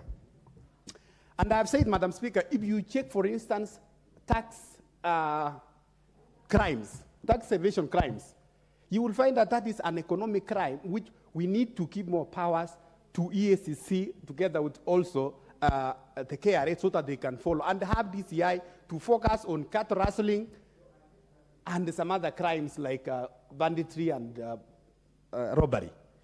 Madam Speaker, on the case of judiciary, you will find that there are many cases, Madam Speaker, in judiciary which are drafted for many years. We have people in this country who have died, Madam Speaker, following cases in judiciary for so many years. So I support that we increase the appellate charges to 70 or even more, Madam Speaker, so that if possible, every county there is an appellate court, so that cases can be fast-tracked, Madam Speaker. Madam Speaker, apart from even that one, we would want to see that every constituency, if possible, Madam Speaker, to have a magistrate's court. You will find that, like I was saying, Madam Speaker, from Elgeyo-Marakwet County, we have only a magistrate's court at the county headquarters. The entire 4 constituencies, there is no court, Madam Speaker. So I want to support this amendment by little majority, Madam Speaker, so that the operations and development of government agendas, Madam Speaker, can move, and also to make sure that there is a transparency and accountability also in government. So, Madam Speaker, with those few remarks, I want to support.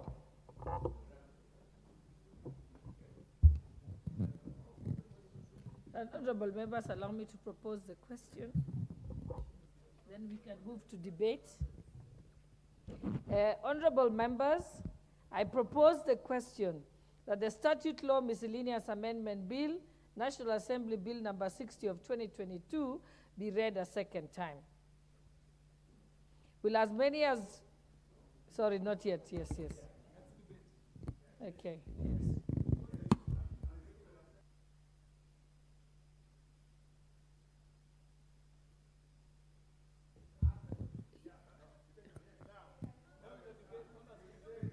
Okay, we can proceed with the debate. Those members who want to contribute to this debate, press the intervention button. Okay, you can walk right up here and speak to the clerk. Okay, do you have a point of order? Okay, it's okay, let him proceed. Yeah, but next time it's just, yeah, all right, proceed. Please remove your cards if you're not going to contribute to this debate. Just press the intervention button so I can differentiate the other members who've made general requests. Proceed, Honorable Atandi.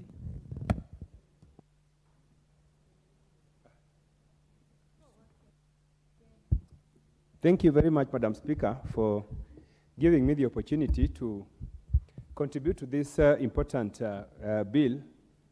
Madam Speaker, I want to zero in on the amendments touching on the EACC Act. And Madam Speaker, all of us are interested in fighting corruption. I think if there's anything that anybody in this country needs to fight is corruption. because it is corruption that has allowed this country to stagnate. Many of our peers across Africa are doing better and across the world because they have been able to slay the dragon of corruption. Madam Speaker, in the amendment which has been proposed, the amendment is seeking to strengthen the investigative arm in the war against corruption. And Madam Speaker, what I think we need to do as a country is, first of all, to professionalize investigations. Because what there is in this country on investigation is not professional investigation. Because giving the EACC power to investigate anybody is, in short, politicizing investigations. And this is the reason why we have failed, Madam Speaker. If you look at the way corruption is prosecuted, it begins with investigations and then it goes into prosecutions. If you look at the Office of the Director of Public Prosecutions, that office is very professional, and that office consists of competent advocates and lawyers who look at cases before they present before court. And Madam Speaker, because you are here in the last parliament, you are aware that there was a time there was the director, the DCI, and the DPP were not in agreement on many aspects, on many cases of corruption. The reason was that DPP felt that some of the cases that were being given to him to prosecute were not properly investigated, and that most of them were product of politics. That the system would send somebody to investigate you, and there would be a press conference, and you would think things would be said how corrupt you are. But when the matter is presented before DPP, actually there is no evidence that can support that case in court. So, Madam Speaker, my view is that if we really want to fight corruption, then we must begin by strengthening the investigative aspect of the war against corruption. And I wanted the Majority Leader to listen to me because this is his bill. As long as the EACC officers, the ones we know, who are not very good in undertaking professional investigations, then even if you give them powers to investigate me at night, in the morning, without going to court, they will never succeed in arresting corruption because they will still do shoddy investigations. And when these matters are presented before the DPP will say, no, this one cannot hold. And there's no judge who will give you a good judgment. So, Madam Speaker, whereas this proposal to give free power for free investigation is here, I want to oppose it because I think where we need to start as Parliament is to find a way in which you can have an EACC which can do a professional investigation that can lead to prosecution. I think that's where we need to start. Madam Speaker, that was my observation, and I wanted to urge the government side to think of how they can have a professional EACC, a professional DCI, because even the DCI, Madam Speaker, these people will never conduct professional investigations. What they will do is that as long as you are a target of government, the government will send all of us, will send these people to all of us, to all our officers, and they will be announcing how they are investigating me, they are investigating so and so. And in the end, that will be the end of the story because they will never find anything substantial to take to court. So I want to urge the government to consider aspects of investigation that can be professional and that can lead to successful prosecution and a successful fight for corruption. Madam Speaker, thank you.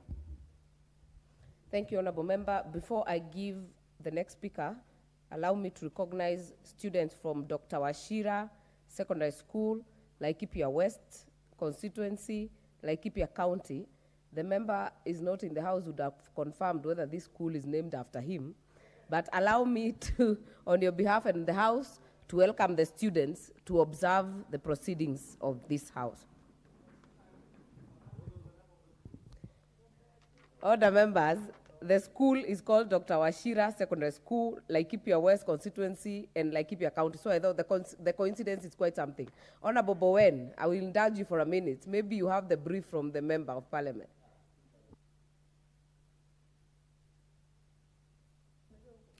Madam Speaker, thank you for giving me this opportunity to welcome the secondary school of Dr. Wachira Karani in Laikipia. Madam Speaker, on behalf of the Member of Parliament, I want to welcome them to this House.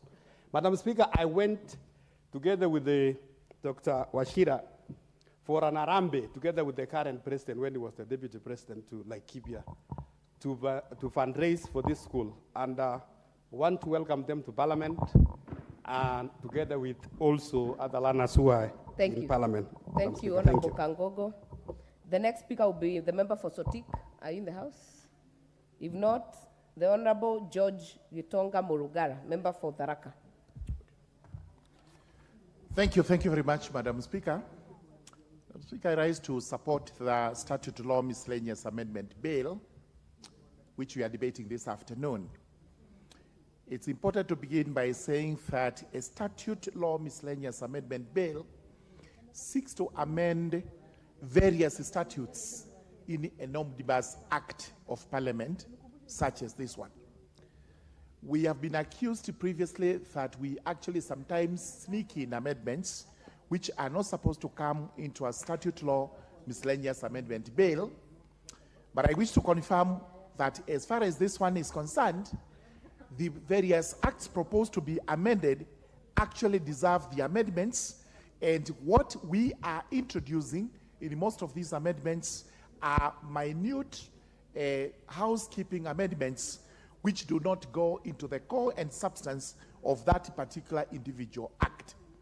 By so doing thus, we are able to amend many acts without having to bring to the House many bills touching on each act, which is actually supposed to be the long process required by our laws. Madam Speaker, we have proposed to amend several acts. And let me begin with the Judicature Act, which is the first one on the Memorandum of Objects to the Act.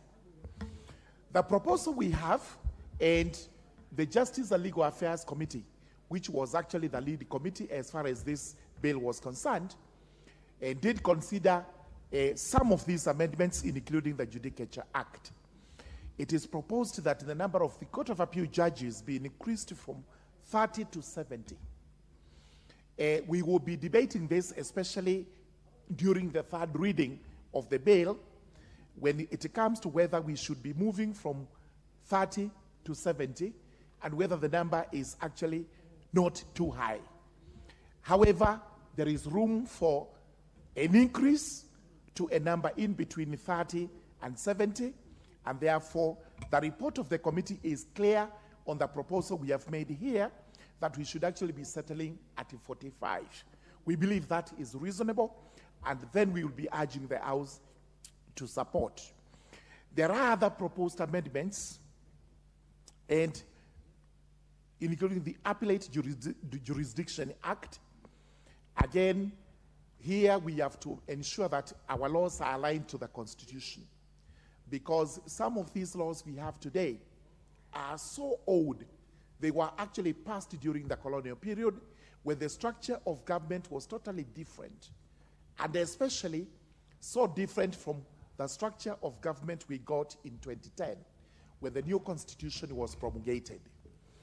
Therefore, you would find in some areas, especially on prosecution, that's why you hear the Penal Code, the Criminal Procedure Code being amended, because the government prosecutor was the Honorable Attorney General, and he had a department in which there were public prosecutions.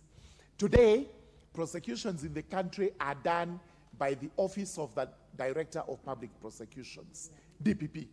Therefore, it is necessary to amend some of these laws to align them with the constitutional provisions that we have in the new Constitution of 2010. And we go down, including the Vexatious Proceedings Act. Some of these laws may sound very new to everybody, because what are vexatious proceedings? Severally, you have heard many people saying one of our members in the Senate is a vexatious litigant. You do not become a vexatious litigant until you are declared so by the court. And this is the reason why many people go to court, some of them fully vexatious. They really go there to vex people, annoy them, and ensure that even the government is not happy with them. but we have to get you declared a vexatious litigant. And the applicant used to be the Honorable Attorney General for you to be declared a vexatious litigant. So we have to amend this to ensure that now it is not the Honorable Attorney General, it is the Office of the Director of Public Prosecutions. An allusion has been made to the Bribery Act. And again, these are some of the acts which even their own title itself makes you wonder what sort of a law this is. What is the Bribery Act? What is the Witchcraft Act? In essence, an act of parliament is supposed to tell you the positive thing it is doing. And therefore, when you have the Bribery Act, you may think it is that act which allows Kenyans to conduct themselves in a manner likely to bribe. It is not so. And what we are doing in these amendments is now to state the fact that it should be an anti-bribery act and not the Bribery Act. And even the Witchcraft, it should be the Anti-Witchcraft Act, not the Witchcraft Act. Because many people may think under the Witchcraft Act we are allowed to become witches and wizards and sorcerers and all those things associated. So it's supposed to be anti-witchcraft. And all the way down, and this is what this law is doing, I must confirm that there was extensive public participation because courts come in to say, we do not conduct public participation in the miscellaneous amendments. There was extensive public participation here. The report produced by all the committees that considered these acts will show that people appeared before the committees, they aired their views, and those views have been taken into consideration. Therefore, at the third reading of this bill, we will actually be stating what amendments are required so that we make whatever short amendments, short proposals we have made better than they are. So with those remarks, I beg to support. Thank you. Member for Mwingi Central, Honorable Gideon Mulungi. Thank you, Madam It's Mulungi. Yeah, Gideon Mulungi. Thank you, Madam Speaker, for this opportunity. I rise to support the miscellaneous statutes amendment law. And I would like to start with the matter on KRB. Madam Speaker, considering that the board members are 13, those are too many, and the number of the board members is just there to squander public finances, and therefore reducing the number to 9 in tandem with the Mwongozo and other boards is laudable. Madam Speaker, on the matter of EACC, Madam Speaker, vetting of public servants before appointment, that has been ongoing. Every public entity writes to EACC, and EACC writes back to confirm that there are no pending corruption cases against those officers. But now what I'm hearing is that we are amending that so that EACC will be mandated to vet the officers and make recommendations. Madam Speaker, in my view, I think that is a mandate that can be misused by interested parties at EACC. It can also be misused by politicians. It can be politicized. If Chungwa doesn't want Mulungi to come to Parliament, and with all his powers, he can talk to EACC, and EACC will disqualify me. Honorable Mulungi, I don't know why you're inviting trouble, but what is out of order? Chungwa is my friend. I'm not. I'm actually supporting. But Your seat, Honorable Mulungi. Honorable Speaker, you know, Honorable Mulungi is my friend, so I don't take offense when he uses me as an example. But to say that I have immense powers to direct EACC, well, he knows I was just avowing here that EACC is an independent constitutional commission that doesn't work under the directions of anybody. And indeed, Honorable Mulungi, maybe also for information, the amendment does not seek to give EACC powers to vet. It is for EACC to be able to check the suitability of a person who is seeking appointment into a public office. That does not in any way take away powers given to Parliament in terms of vetting of public officers. Thank because you. Parliament actually Majority does Leader, right. Don't be tempted to debate or to reply. You can do that during replying time. Honorable Mulungi, I'm sure you meant it in jest. Continue. Madam Speaker, I'm guided. Madam Speaker, on the matter of public and private entities being investigated and charged, I think in every corruption case, there is a giver and a taker. And therefore, Madam Speaker, I agree that we should amend the law so that the giver and the taker are both prosecuted. And I support that 100%. Madam Speaker, I also want to implore on the architects of these amendments, JLAC, on the matter of EACC officers. We have come across EACC officers who are also corrupt. As much as EACC officers investigate public officers and private entities, who also investigates EACC officers who are corrupt. So you need to look at that and see what needs to be done so that even the EACC officers conduct themselves with high level of integrity. On the matter of appeal judges, Madam Speaker, increasing from 30 to 70 and then 45, I'm not sure what scientific formula has been used to arrive at those figures. I would be more comfortable if the committee would have looked at the pending cases, the backlog of cases in court, so that you are telling us we are increasing this number to clear the pending cases within a certain period of time, instead of coming with an arbitrary finger, which is going to eat into the national cake of public finances. With those few remarks, Madam Speaker, I support. Thank you. Thank you. Member for Dagoretti South, Honorable John Waweru. Madam Speaker, I appreciate this opportunity. And Madam Speaker, it's not very often that Parliament gets the opportunity to work on an omnibus bill. And this happens to be one of those, a miscellaneous bill that comes loaded with quite a number of amendments that are sought to be amended, Madam Speaker. And Madam Speaker, being an omnibus bill, I will only concern myself to a few of them. Madam Speaker, on the onset, I want to say that I support, and if I have any amendments, I shall be presenting them at the Committee of the Whole House, but generally, I do support.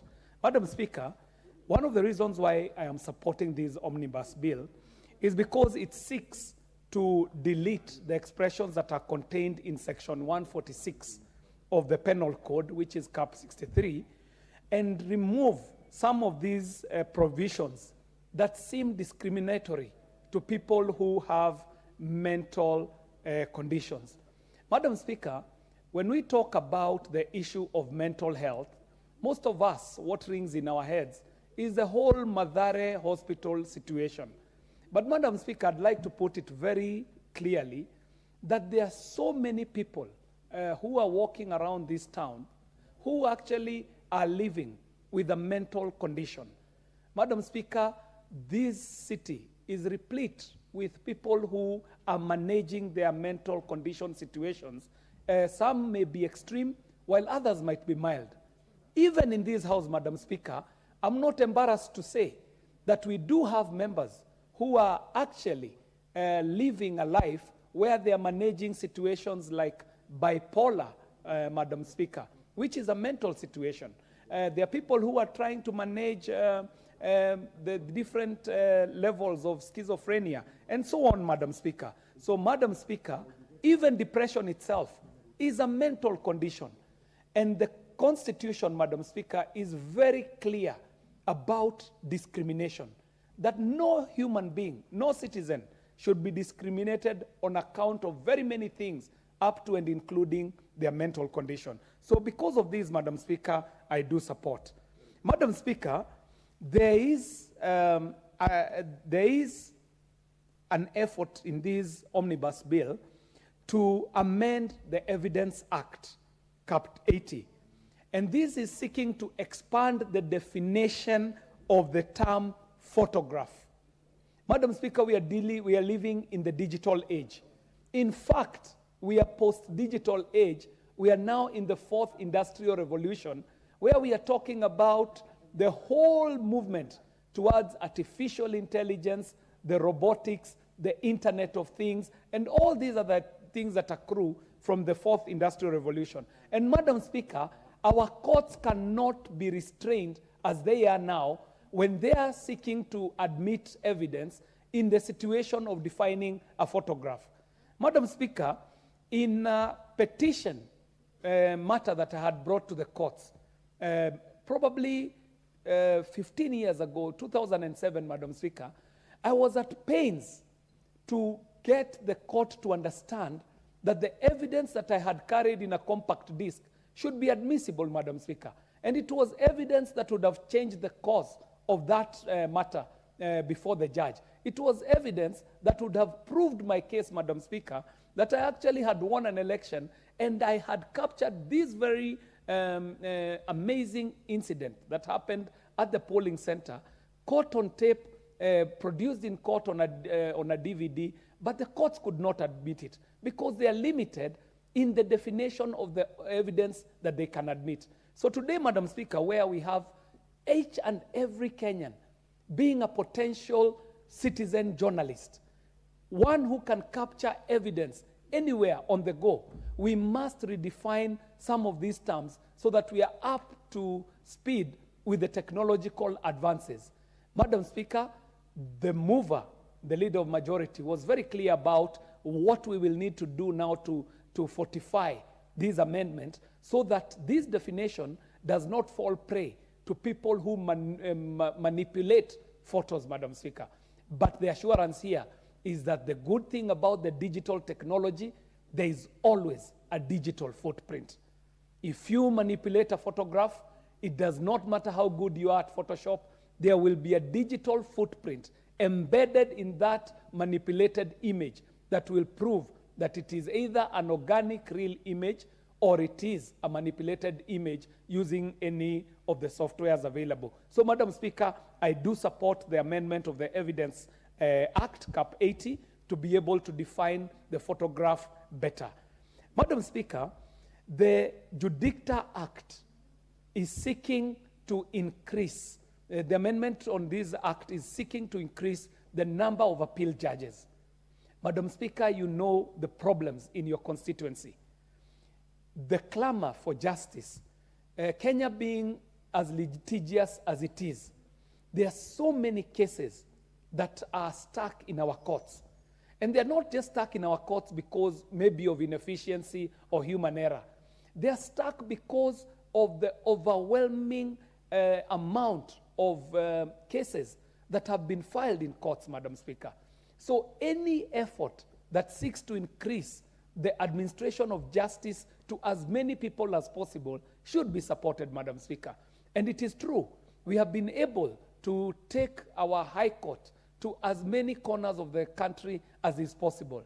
That should also be the case for the Court of Appeal. So, Madam Speaker, on the count of increasing the judges in the Court of Appeal to be able to offer as much justice to as many people as possible speaks to the principle of utility, Madam Speaker. The principle of utility talks to us as representatives to be able to bring as much good as possible to as many people as possible. And that is why we have banners, even in this chamber, titling that we are here for the welfare of society and the just government of the people. So, Madam Speaker, I do support the move to amend this Judicta Act to be able to increase the number of judges in the Court of Appeal. In all, Madam Speaker, I'm in support, and for the few changes that I will make on a few of the proposals, I shall be doing that in the third reading at the Committee Honorable of the Whole House. KJ, Yes. do you want to be informed by Honorable Tom Anthony Oluoch? This is a great mind, Madam Speaker, and I would want to benefit from the information from my former leader at Kenyatta University. Honorable Tom Oluoch.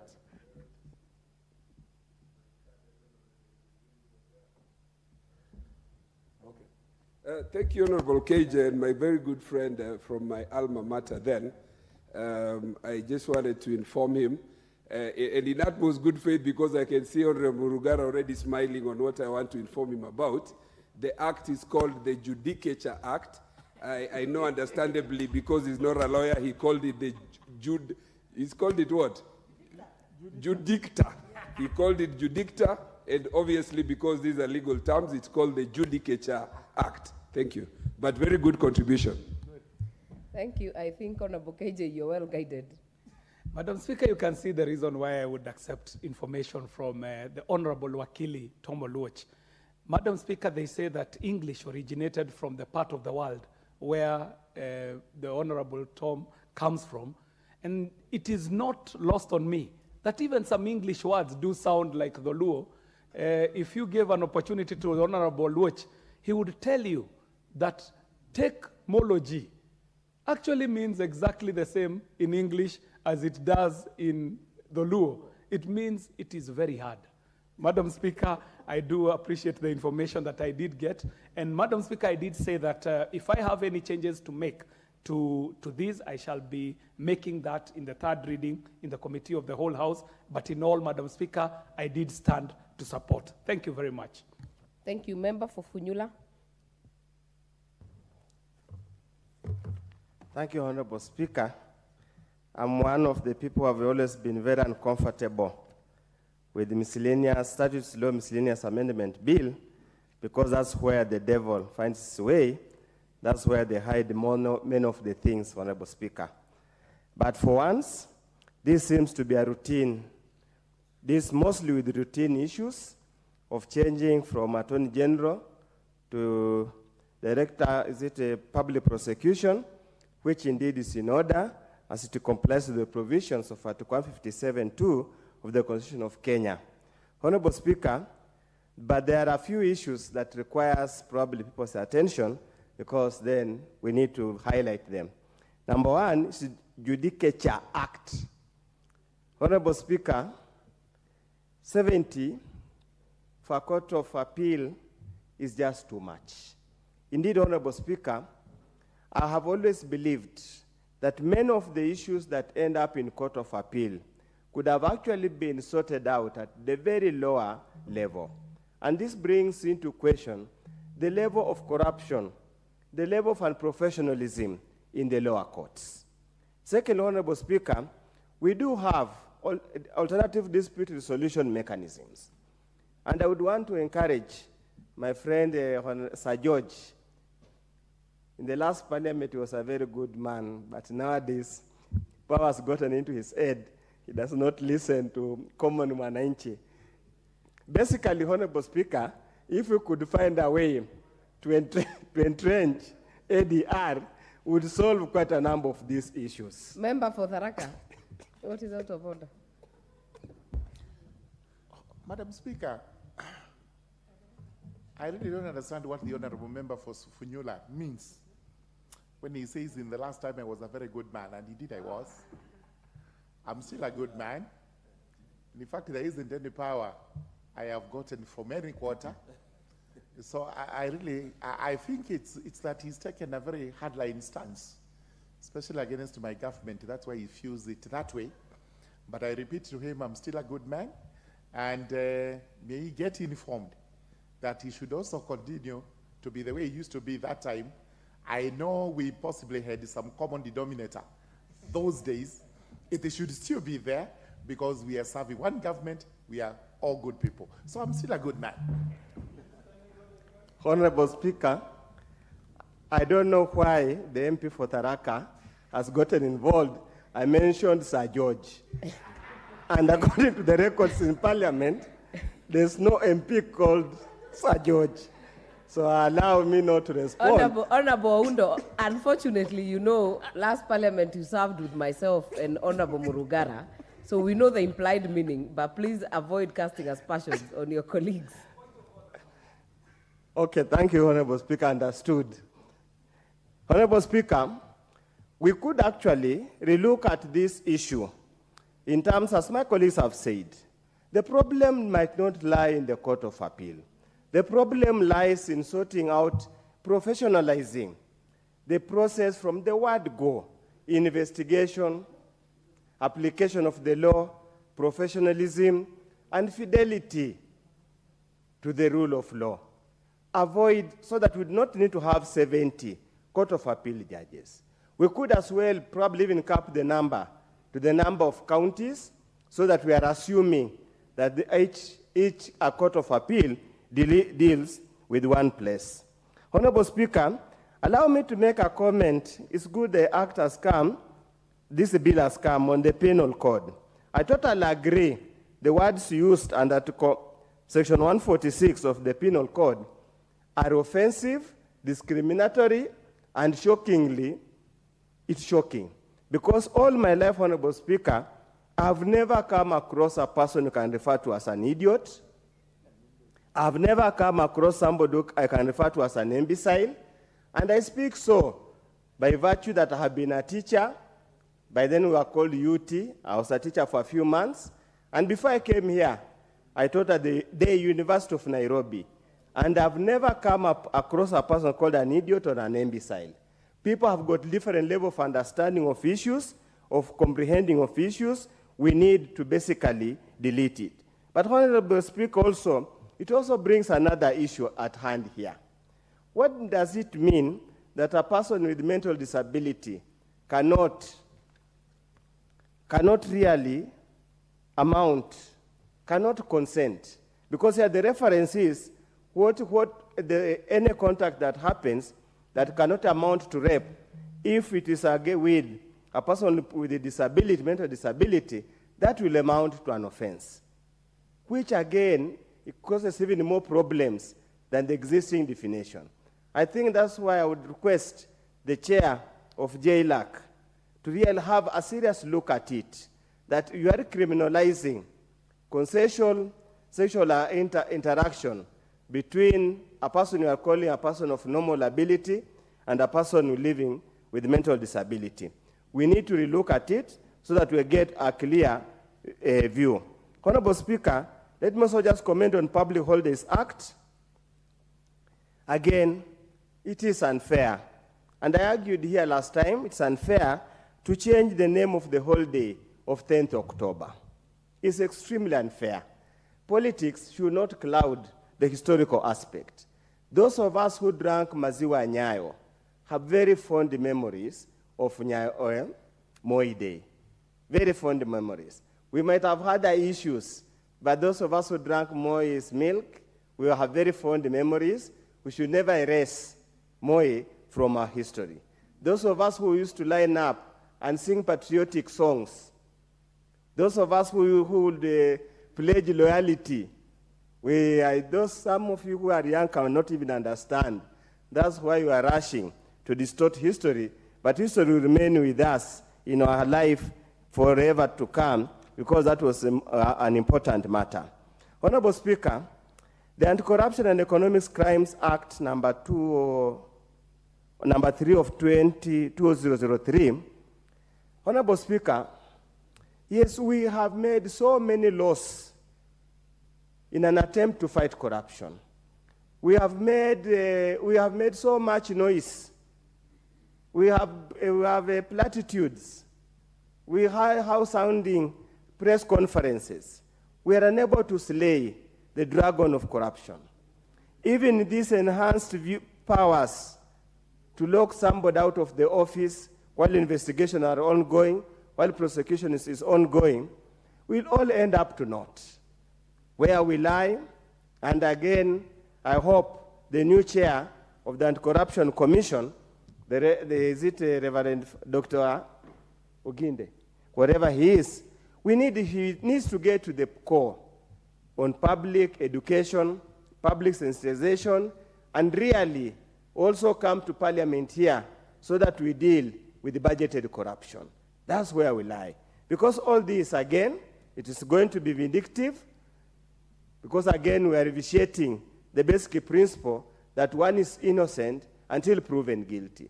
Here, by the way, if it's approved, we is in a way condemning somebody unheard that is already corrupt and is bound to be charged.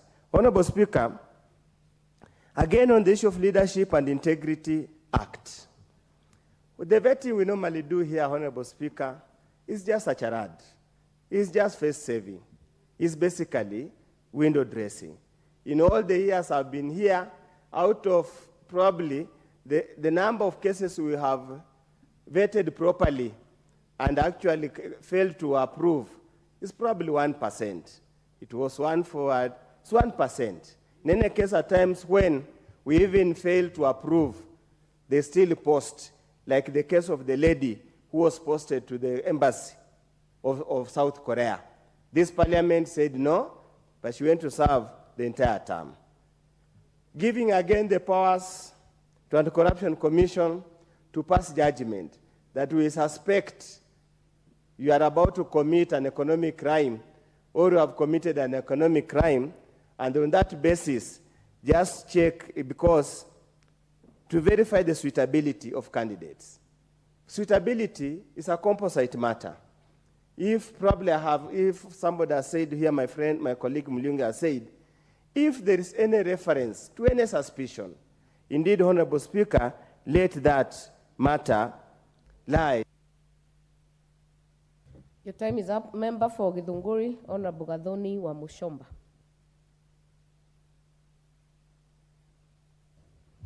Thank you, Madam Speaker. I am really glad and humbled to get an opportunity to debate around the Statute Law Miscellaneous Bill amendments, National Assembly Bill number 60 of 2022. Madam Speaker, indeed, I'm very excited that we have found it worth to relook at various statutes that govern this country. And I'm going to focus myself more on matters Cooperative Society Act of 1997. Madam Speaker, I happen to represent a county and a constituency that is made up of many cooperative societies, starting with the milk, Githunguri Dairies, which is a milk-based cooperative society. Of course, I'm sure, Madam Speaker, the House honors Githunguri for our brilliance in management of dairy cows and exemplary performing in management of dairy society. That notwithstanding, Madam Speaker, allow me to concentrate myself on coffee matters, a section that I'm very passionate on because I am a child that comes from a home that draws a lot of activities around the coffee as a cash crop. Madam Speaker, we have had many issues around cooperative societies related to coffee farming in Kenya, and more specifically in the central region of Kenya, where coffee is petty cash, prime cash crop. Madam Speaker, in my constituency, Githunguri, we have had very serious allegations of mismanagement of cooperative societies because the regulations that govern the elections of officials who manage the cooperative society, the people we call the management committees, the regulations and the rules that govern their operations, the periods and term limits that have been given under the Cooperative Society Act makes it completely difficult for the office of DPP and the office of EACC to nab the people who have been taking advantage of our farmers. As we speak, Madam Speaker, I have a very serious issue in my constituency with one of the cooperative coffee society where farmers lost almost 19 million shillings last year. We have tried to mobilize farmers to go to the EACC to follow their money, but whenever we make entry into the issue, we are limited by the existence of that kind of conflicting statutes placement between the Cooperative Society Act of 1997 and the operations of the EACC. That notwithstanding, Madam Speaker, I'm also very excited because you know in the past we have had a lot of cooperative society that have crumbled in this country. And they have crumbled with a lot of assets belonging to the people we refer as the bottom-up community. And we have had farmers die into their graves, still claiming to own property that have crumbled with a few individuals who currently are known as the management committees of cooperative society. How I wish, even after we are done with this statute law miscellaneous amendment bill, we can be able to backtrack, go back a few steps backward and get to know how we can help our farmers. Madam Speaker, as a woman leader representing Kidhunguri constituency, and a woman leader who has actively activated on matters sexual violence, I am very excited with the proposal on sexual offenses 2006, number 3 of 2006. Madam Speaker, if there are areas where justice is never delivered, it matters to do with sexual violence in this country. I happen to have followed a case in my county, Kiambu, when I was representing Kiambu as the county woman MP, of a child who was molested in the police cells in Gatondo police station back in 2019. And the child was molested by a police officer who was manning the police station and took advantage of a minor who was in the cells. Madam Speaker, to date, that case has never been concluded. Do you know why? Because tracking of sexual violation evidence in this country has become a mountain. You can easily go to court, press charges against a defiler, but you are not able to produce evidence because we don't have clear systems of securing evidence, what we call the forensic evidence provisions. If you go to other countries, Madam Speaker, like the US, you will find that they have a very clear system on how to preserve evidence. The innerwears of a child who is sexually molested, the DNA from that kind of an innerwear is safely secured for 7 years. In this country, Madam Speaker, files are presented in the office of DPP, but there's no evidence because we have no systems of securing these kind of evidences. Madam Speaker, in my previous term as a member of parliament representing Kiambu County, I brought a bill proposing to have a clear act that is going to govern sexual offenses, sexual assault forensic evidence. But I would never managed to complete the bill, how I hope in this parliament I'll manage. But that notwithstanding, Madam Speaker, I'm very excited that within this whole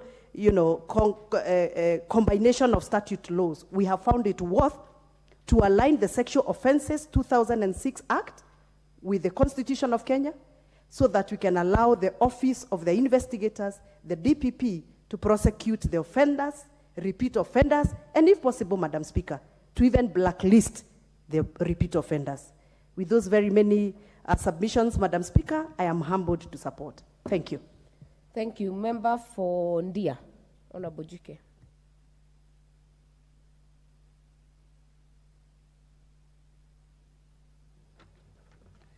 Thank you, Honorable Speaker. I rise to support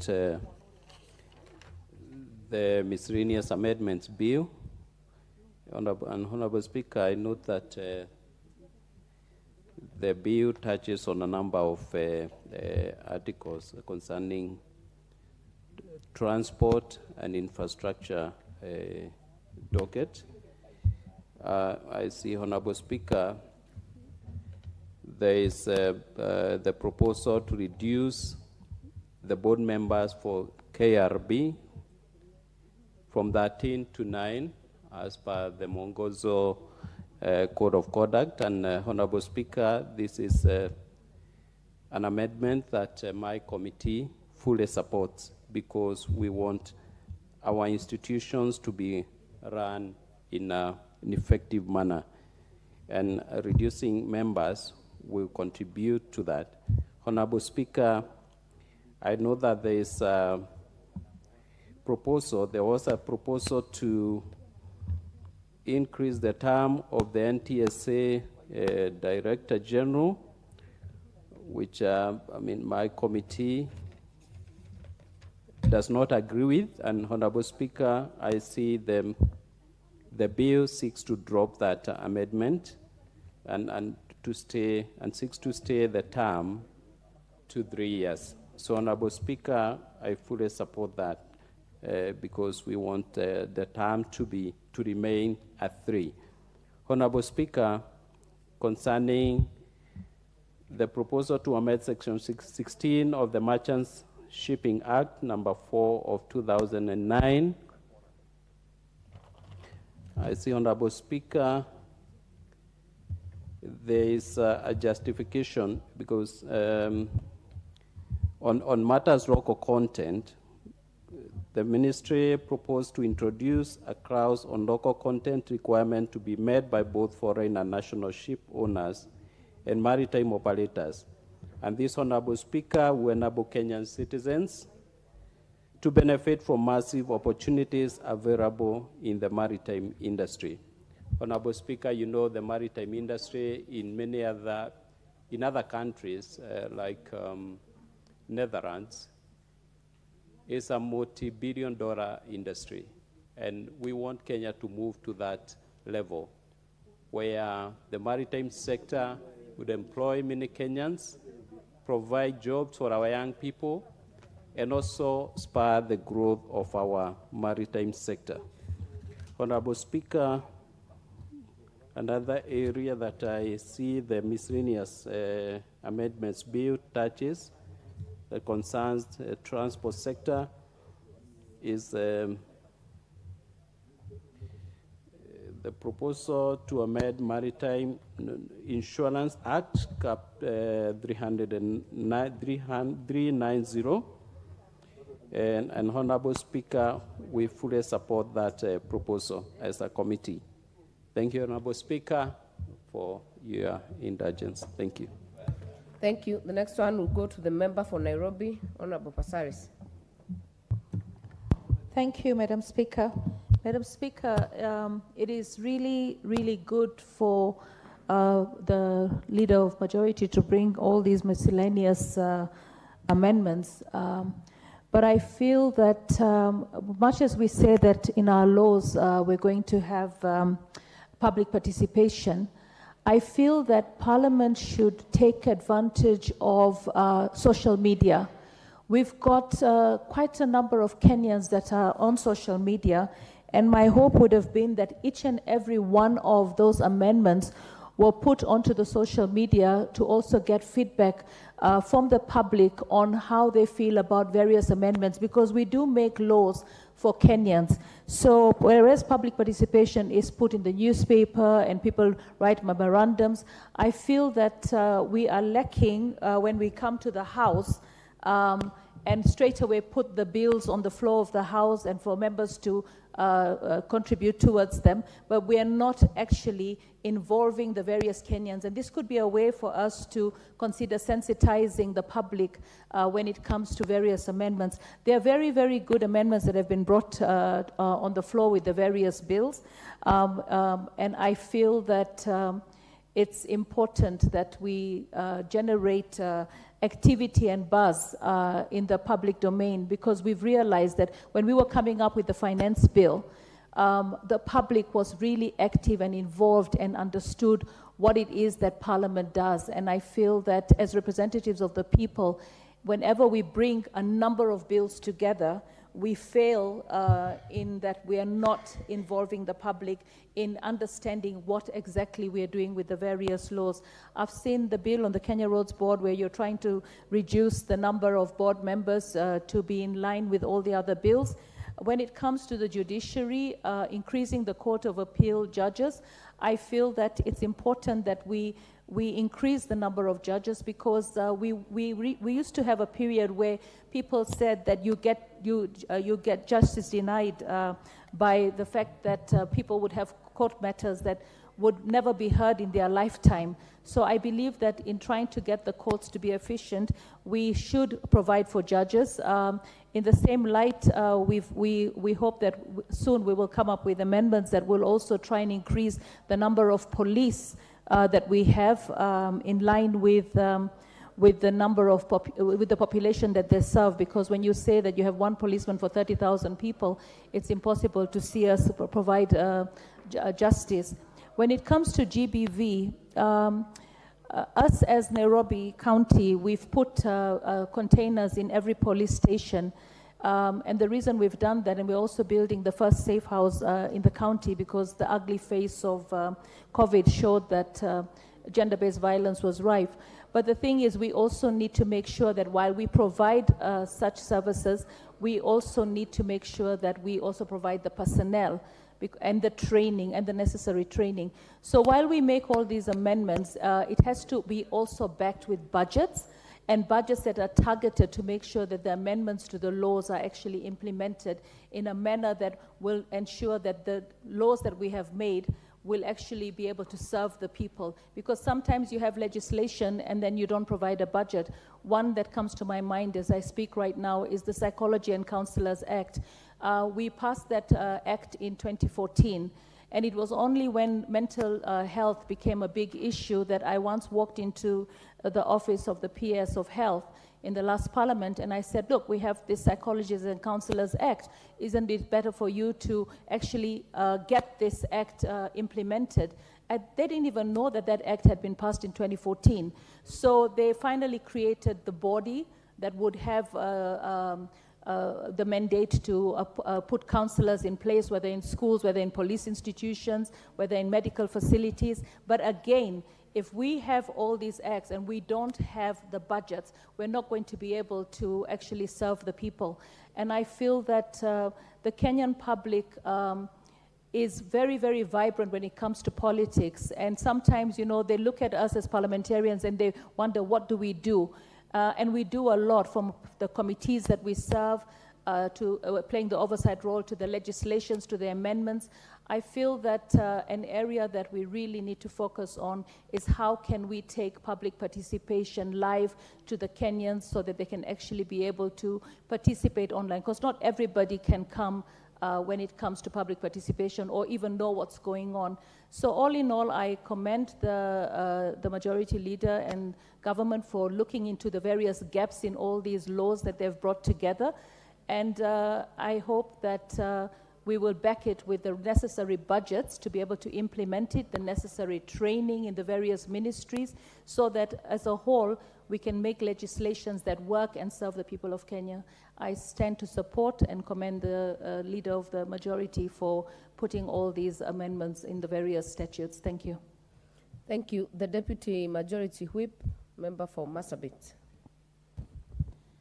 Thank you very much, Madam Speaker, for giving me this opportunity to add my voice to these amendments on the Statute Law Miscellaneous Amendment Bill 2022 that the majority leader brought, which is a good thing at the moment, and also tries to harmonize various acts with the functions of the Director of Public Prosecution under Act 157, which defines the role of the DPP. Madam Speaker, from the onset, I just want to say that I support this, and my attention is drawn to Anti-Corruption and Economic Crimes Act 2003, number 3 of 2003. Madam Speaker, why I support this is because of the following. I've just picked on a few, because under anti-corruption, if we allow the Commission to seek for court order for the state officers under investigation, this will help us, because we know very well that as a country we have suffered in the past, and even now the country is so much affected by the corruption practice that has been there. I just want to quote what the late President Kibaki said, and using his own words, he said, "Let us not have people who will seek to swindle the government. Such people shouldn't be alive because the government uses public money. There is no need to have mercy on a fellow who is trying to swindle us. A person who is trying to misuse public funds must not be allowed to continue working in government. We will sack such fellows. And I respect these words because our country has gone to where we are today just because of the corruption that is in our country. And today, a poor man or a poor young man who is a graduate who qualifies for a certain position has no hope in our country just because of corruption, because people believe that beside your academic performance in school, you must corrupt the system and you must give money in order for you to be there. So justice has no space in our country as we have made it the order of the day. Madam Speaker, doing this will help us because a lot of cases that come forward, a lot of staff, civil servants who are being mentioned in this, once this happens, then we will be able to have good control because corruption, unless we give it serious attention, will continue affecting us. And if a public servant or a civil servant is involved in corruption, allowing that person to remain in the office will definitely jeopardize the investigation. So it is better for this person to go and the investigation takes place. Again, under the Leadership and Integrity Act 2013, number 19 of 2012, to allow EEC to verify the suitability of any candidates. I support this also because we have people who have gone through some processes and who have been employed in different institutions and offices, but when you look at the records properly, or some years later, you realize that mistakes have been done. It is good to have proper procedures that can be followed, that can be referred to, that can put everything in place so that in case of anything, we have somebody who is accountable, who is responsible for any mistake that we have done. And even in the past, Madam Speaker, we know very well that some Kenyans have used their fake certificates to get into different offices. And by doing this, we'll be able to minimize the problem that many people have incurred or the problem that many people have gone through after some years. Because I know even in some counties, many people have been involved in some of these things, and because they have not gone through proper investigation or through proper follow-up, they have been in offices where they don't even qualify, or where they, together with their bad records, they have always been transferred from one institution to the other. And so if we do that, then we will be able to also take care of that area. The third one, Madam Speaker, is Judicature Act, Cap 8, to increase the number of judges of the Court of Appeal from 30 to 70. Madam Speaker, in every county in our nation as a country, we know that cases have been there, and Kenyans complain because of the many months that this or any court has taken before the rulings. And increasing this will obviously help us to be more efficient and to serve Kenyans in a better way. And so I support this also. And as I move to now the next one, which is on the Kenya Roads Act 1999, number 7 of the 1999, that the number of board members to be reduced from the current 13 to 9 as per the Mongozo resolution.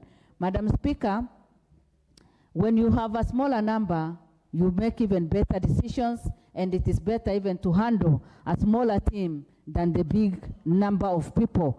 It is good for us to recommend this so that even as we have the 9 members of the board, we look for the qualified people so that they can be in every other boards, and specifically in Kenya Road boards, so that we can have engineers, people who are experienced, or even have young people who are well educated, who qualify, so that they represent us in those boards. And as we consider that, again, I would want to say that the face of the country should also be reflected in every institution and every board that is there. Madam Speaker, with those few words, I support, and it is my prayer that this will soon be implemented. Thank you, Honorable Janet, CTNA, member for Tarbo. Thank you, Madam Speaker. I request to skip this one because I did not prepare for it. Thank you. Thank you. The next chance then will go to member for Kirinyaga. Honorable Speaker, I was just telling my colleague that it seems you're not reaching to my name. Honorable Speaker, thank you. I rise to support the Statute Law Miscellaneous Amendment Bill 2022. Honorable Speaker, laws must be progressive. As a society, as we move on, we must make laws that are in tandem with the challenging times of today, Honorable Speaker.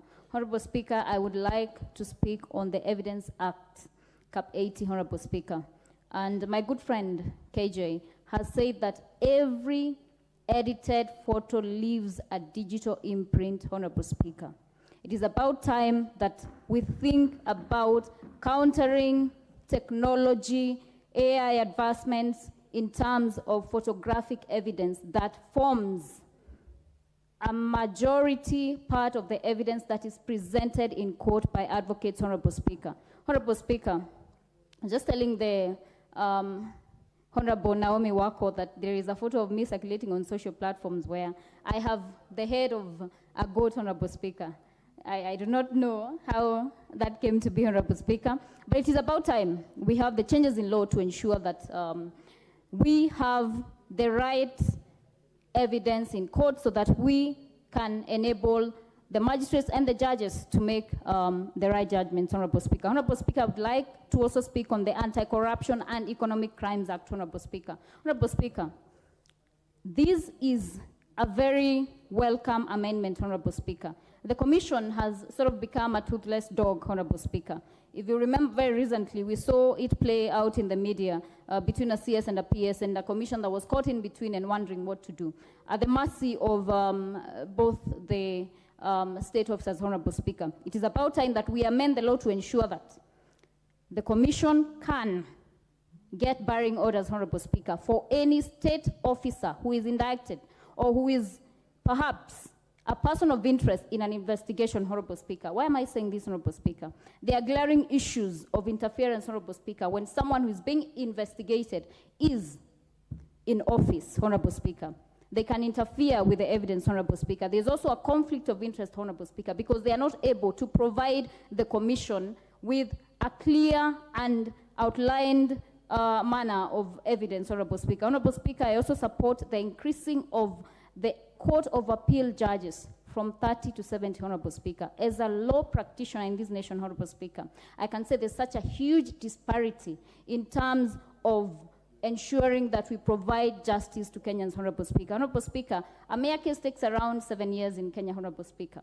And it is unfortunate because most of the time you find the people who cannot afford lawyers are the ones who undergo or who are at the mercy of the judiciary system, Honorable Speaker. They go to court, you're told, come, take another date. You don't have a lawyer who can say, no, our timelines are like this. You're told, come again another time. So, Honorable Speaker, it is about time. I mean, even for the magistrates and judges, we should think in terms of ensuring that we have ensured and protected access to justice for all Kenyans from all walks of life, Honorable Speaker. Honorable Speaker, with those few remarks, I beg to support. Thank you. Thank you. The next chance will go to the member for Seme. Thank you, Madam Speaker, for giving me this opportunity. Madam Speaker, I'm always very cautious of miscellaneous amendments. One, because they are bound to mischief. And two, they are practically, if they are very many and very large, difficult for people to go through and understand what is happening. However, this one I will support with caution, knowing that the most important aspect of miscellaneous amendment is actually the committee of the whole house, when we actually make clear decisions. But this one, the most common thing about them is actually aligning a lot of laws with the role of the Director of Public Prosecution, which is actually merely a procedural thing. It is, it is also, Madam Speaker, providing for many agencies that they must give their annual reports within 6 months. I mean, those are really administrative matters that can be undertaken in miscellaneous amendments. But there are actually important issues, and many of our colleagues have indicated under the Judicature Act, although I'm not a lawyer, but we have been now educated, there is nothing better than actually increasing the number of judges. Delay in justice in this country is actually a major drawback. So that's something we can support. The penal code, particularly the terms used for certain people as imbeciles and so on, that's totally unacceptable, and I think that we should actually support and look at it when the time comes. The Criminal Procedure Code, as well as the Sexual Offences Act, really it is good we are looking at it, and probably at the committee of the whole house, we may actually look for more amendments, because on the one hand, there is this problem of a deficit of forensic evidence, basically because the people who are handling are not trained well enough or are not keen enough to know how to save the evidence and protect the evidence, and also even how to guide the people who are affected on what evidence is required at what time. So that's really something that has been really terrible in sexual offenses. But on the other hand, the Sexual Offences Act, particularly with reference to defilement and age of offenders, is something we need to look at, particularly the boys around 19, 20, 21, when they are dealing with girls who are about 17, 18. They are more exposed, and they may be, in their actions, they may be thinking they're dealing with normal. There are cases even where marriages have actually been organized with families for only the boy to actually be taken to court and punished severely for defilement. So I think that's something we'd look at. Evidence Act, as we move with technology and allow digital photographs, we really must up our game in managing photographs, because the manipulation that can occur in those digital photographs is amazing. And if people may find themselves going to jail for things they didn't do, it's good that we are moving. We are with the digital period. We are in the AI, but artificial intelligence time, but we must see how do we protect people from those who can do digital manipulation and get people into problem. Bribery Act, I like it because the word Bribery Act, as a member said, seems to imply that you are promoting bribery. But what I really like about it is, for once in this country, we are going to accept that corruption is not seated in the public sector only. The contribution of the private sector is immense in this. And if you are going to look at that, that is something I'll support. Holidays, let's not change history. Let history stay as it is. I don't see why we're changing a Moi Day. Whatever happened, I think we should retain that. Changing 26 December to Utamaduni, we are not respecting our cultures. we are looking for a day that is celebrated all over the world for other things and say we can give this one. So something we can look at. Copyright Act, our artists are losing a lot from their skills and their talents. So I think that's something that we need to look at. Anti-Corruption and Economic Crimes Act, I think agree. There are people who should be actually barred when they are being investigated from their offices. You can't be investigating somebody while they're still holding the objects that you need to look at. Merchant and Shipping Act, well, what we had was declared unconstitutional, so the shipping sector has been now operating without that, and therefore it has been hard to revive the Kenya National Shipping Line. So I think if that will do it, it's okay. Prevention of organized crime, we must enhance the punishment.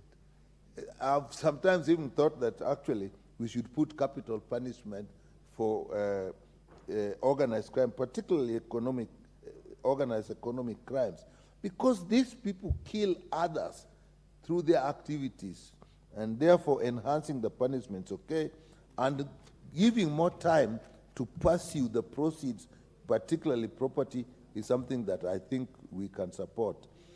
Leadership and Integrity Act, sure, let EACC verify suitability. By the time these people come to us, there is so much politics that has gone into the process that actually we don't do as much as needed. Finally, Madam Speaker, the Scrap Metal Act, I think that's something we need to look at. It's not just copper and aluminum and their alloys, but even just steel. We need to protect our infrastructure, not just electrical and electronic infrastructure, but even just physical infrastructure. With that, Madam Speaker, I said I'll support with reservations until we come to the committee of the whole House, when we look at each one individually. Thank you, Madam Speaker. Thank you. The next chance will go to the member for Mbeere North. Thank you, Madam Speaker. I rise to support especially the bill on the statutory instruments. I sit on the Committee on Delegate and Registration, Madam Speaker, and we have seen where many state corporation or government agencies have delegated powers to come up with laws or with regulations which is not forwarded to the committee and also to this House. And this has happened to quite a number of Honorable member for Mbeere North, I think you're contributing to the next business. We are on the miscellaneous. Kindly be guided. If not going to speak to this one, we'll give to the next one. Madam Speaker, I've seen on the moving notes by the leader of majority that the statutory instrument is mentioned there in the moving notes of the majority leader when he was moving this omnibus bill. I stand to be guided. Let me have this note. Member for Funyula. Point of order, Honourable Speaker. I would request my colleague to look at memorandum of objects and reason for the bill in question here. It lists all the principal acts that are being amended. The moving notes for majority leader is not the bill. The bill is here. It's not a property of the House. Would you kind enough, Honourable Speaker, to allow me to give him a copy of the bill so that he can apprise himself?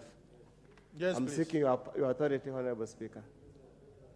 Yes, Madam Speaker, because I have the statutory instrument amendment bill, so I thought this is what we are. No, we are not yet there. Honourable member so if it's not the one, Mbeere Madam North, Speaker, let me guide you. let me guide you. Yes. Yeah, so that even when you're making a few comments, you'll make to the right bill. The bill that is on the floor is the Statute Law Miscellaneous Amendments Bill 2022, which does not contain the Statutory Instruments Act as one of the bills that are, as one of the acts that are being amended. So kindly restrict yourself to the current bill on the floor. Thank you, Madam Speaker, for that guidance. I stand guided. Madam Speaker, I want to comment or to support the amendments on two acts, that is the Anti-Corruption and Economic Crimes Act of 2003. Madam Speaker, you know we have to make corruption very painful in the Republic of Kenya. We have seen the rate at which the corrupt activities have read down the people of Kenya. And more so, Madam Speaker, when it comes to economic crimes have never been taken in the most serious manner as it is supposed to be. We have seen a prosecution of corruption cases which are not, we cannot justify any corruption case, but Madam Speaker, economic crimes have never been prosecuted in a manner which will make corruption painful. We have seen the agony of coffee farmers. We have seen the agony of tea farmers, of dairy farmers. Many people in senior government offices sitting down and constructing policies which distort the market prices of these crops or crop produce. When we are talking about tea, when you are talking about coffee, dairy farming, even farming of eggs, Madam Speaker. And those who sit in these big offices, they have never been prosecuted in any court of law by coming up with policies which distort the market prices, coming up with the policies which enable that the cartel thrive in this market. Madam Speaker, we have to amend the Anti-Corruption and Economic Crime Act to ensure all corrupt activities, all economic crimes are prosecuted and are made very painful for anybody who involve himself in such kind of activities, Madam Speaker. And I support these amendments in the most strongest terms possible. Madam Speaker, also on issues to do with Kenya Roads Board Act, you know, we need to make our organization efficient, effective in carrying out the duties and the mandates of those organizations, and we need to ensure our parastatals are in tandem with Mwongoso. Mwongoso recommends 9 board members and not 13. And it's surprising that Kenya Roads Board is still up to today as 13 members, which is against the policy document known as Mwongoso. So this amendment is in tandem with ensuring the governance of our organizations are done in the most appropriate way so that Kenyans can be able to enjoy the their taxes without wastage, and to have a rein board which can be able to make appropriate decision. Madam Speaker, at the same time, on the Evidence Act and Criminal Procedure Code, also I support these amendments so that issues of justice administrative system in the Republic of Kenya, and more so in judiciary, can be done in the most appropriate way. Madam Speaker, we want also to introduce, because this House has powers to create more courts, we should also see in future where we have traditional courts as a method of ensuring we have justice in our society. And also, we need also to establish jury courts, because we can have different types of courts and let the members of the public choose which court they want to go to. Because some of our courts, Madam Speaker, we have to say, we still have a long way to cover in terms of justice administration system. We have a long way to cover. We know what is trending in the streets out there, which I don't want to mention in this House, but we have a long way to cover as far as judicial administration system of this country is concerned. And therefore, we want to see in future having different types of courts and let the members of public choose which court they want to go to.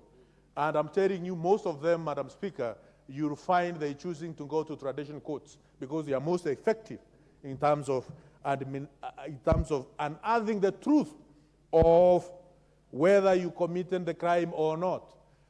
Alternative dispute resolutions need to be embedded within our society, Madam Speaker. With those remarks, I support those amendments. Thank you, Madam Speaker.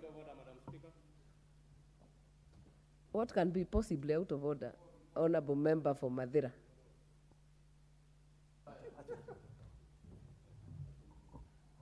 Madam Speaker, thank you very much. Madam Speaker, I feel that this matter has been extensively discussed, and therefore I'm requesting you to call the mover to reply, Madam Speaker. Other members, a member has risen in his place in accordance to our standing orders, so I therefore put the question that the mover be called to reply. As many as are of that opinion say aye. Aye. As many as are of a contrary opinion say nay. Mover. Thank you, Honourable Speaker, and let me take this opportunity to thank all the members who have ably contributed to this very important bill that touches on quite a number of statutes. And Honourable Speaker, to particularly thank those who have spoken in support of the amendments that touch on the EACC, to make sure that EACC now becomes a commission that indeed has teeth to bite the corrupt, because they will not be biting those who are not corrupt, Honourable Speaker. And nobody who is not corrupt or has no plans of engaging in corruption should be worried of the provisions that are contained herein, including those on the Anti-Bribery Act. And of course, Honourable Speaker, I know there are concerns that we have increased we are proposing to increase the number of judicial officers serving in the Court of Appeal. And there have been questions, what about those in the Supreme Court? Honourable Speaker, that being a constitutional matter is one of the issues that probably Kenyans should continue to engage in and be able to know whether it is possible to increase the number of judges in the Supreme Court. But it's indeed important, Honourable Speaker, that the Court of Appeal has enough judicial officers to be able to handle the many appeals that come from the very many high courts that have since been established. Because when this country had just a number of high courts in Nairobi, Mombasa, Kisumu, Nakuru, Nyeri, which were largely along the old provincial headquarters, then the Court of Appeal sitting only in Nairobi had adequate number of judges.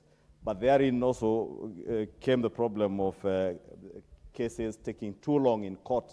And you know the incidences where even prisoners who have filed for appeal cases in the Court of Appeal had to serve their entire time in prison. And some, unfortunately, for crimes they never committed and probably have gotten respite in the Court of Appeal. But because of the absence of enough adequate judicial officers, they were not able to enjoy their freedoms. Therefore, the increment of these court of Appeal judges from 30 to 70 will help in the dispensation of justice. Honourable Speaker, also to point out that it's only that we are increasing the number allowed by law, but that does not necessarily mean that tomorrow the judiciary will hire another 40 judges up front. It means, Honourable Speaker, that the law now will allow them that space and they will be able to hire based on need and based on the number of cases that are there before them, Honourable Speaker, and also give judicial officers hope that indeed they can climb up the ladder in their service as judicial officers, because, Honourable Speaker, when you see that you have a limited number of judges, then those serving in the High Court know the spaces available, unless judges retire, are very limited. But now judicial officers will be able to know, even those who are serving as magistrates, that so long as you serve in integrity, you have the space and the time to rise up the ladder. Finally, Honourable Speaker, because I was watching the engagement between the member from Mbere North and the member for Funyula to confirm that indeed I want to agree with the member for Funyula that my talking notes only speak to certain aspects of the bill as I find relevant to speak to, but that does not mean other members must not get hold of the bill. When these bills are read for the first reading in the House, they are available in the table office. It's just to encourage our new members to get copies of the bill and go through them. And the Parliamentary Service Commission has also facilitated us very well to have personal assistants, and I hope the member from Mbere has employed a personal assistant who can be able to read and be able to translate what is provided for in bills. I'm not just talking about the member from Mbere. Is basically members of Member Parliament. from Mbere North, what is out of order? Madam Speaker, is majority leader in order to keep on reminding the new members who are highly qualified, who have gone to different universities in the world, who have worked in different countries in this world, Madam Speaker, that they need to have personal assistance. Madam Speaker, the member from Mbere North, Roko GK, is very well versed with the bill which is on the table of this House. Honorable member. Is the Order. member for Kikuyu. Order. In order. Order. Order, Honorable member from Mbere North. I have no doubt, because I knew you went to the university, just after I went to the university. Thank you, Honorable Speaker. There is only one university with the article there, but that notwithstanding, I think Honorable Ishongwa was responding to what Honorable member from Mbere North admitted, that he was using the leader of majority's notes and not your personal notes. So, continue, Honorable Ishongwa. Thank you, Honorable Speaker, for that response to the member from Mbere. And he knows I have tremendous respect for him because he has cut out his image as a very diligent member of Parliament. Indeed, the member from Mbere is one amongst the best performing members of Parliament in terms of contributions to debate, but I was just encouraging him that next time not to depend wholly on my notes, because I read the bill, I indicate what I want to speak to. That does not necessarily mean that it covers, and the time also doesn't allow you, when you're moving a bill, to be able to cover the entire length and breadth of all the provisions in a particular bill. Therefore, that was just on a light note, and I agree with you, Honorable Speaker. Only one university has the Article 3 University of Nairobi, not any other university, especially those named after what I do not want to say, Honorable Speaker. With those very many remarks, Honorable Speaker, allow me to reply and thank all the members who have taken time. Indeed, Honorable Speaker, if you notice from the clerk's desk, this is one of the bills that a lot of members have been able to contribute to, and it speaks to the need for the particular amendments that are contained in that bill. Thank you, Honorable Speaker. Thank you, Honorable Leader of Majority. We will defer the putting of the question as guided by our standing orders to the next sitting. Next order. Order number 16, motion. Probable loss of investments in Siton High Yields Solutions Platform. Chair Petitions, Public Petitions Committee, Honorable Nimrod Mbai. Thank you, Honorable Speaker. Honorable Speaker, I beg to move the following motion: that this House adopts the report of the Public Petitions Committee on its consideration of a public petition number 07 of 2022 regarding probable loss of investments in certain high yields solutions platform, laid on the table of the House on Thursday, 4th May 2023.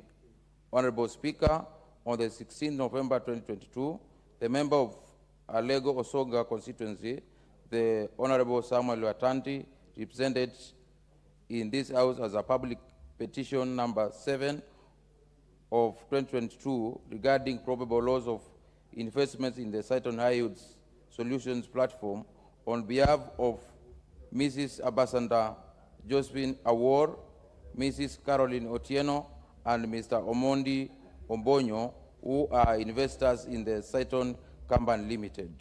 The petitioner prayed that the National Assembly, through the public petition, one, summons the Capital Markets Authority, CMA, to establish how they intended to operationalize the Investor Compensation Fund to grant compensation to investors who suffer pecuniary loss resulting from failure of licensed stockbroker or dealer to meet the contractual obligations as stipulated in Section 18(1) of the Capital Markets Act.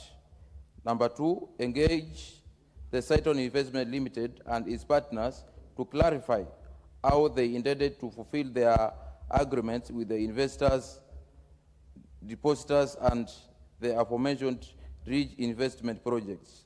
Number 3, holds the Chief Executive Officer, CEO of the Siton, as responsible for the mismanagement and secures the timely refund of investors, depositors' money, and number 4, make any other suitable recommendation it deems fit in addressing the issues raised in the petition.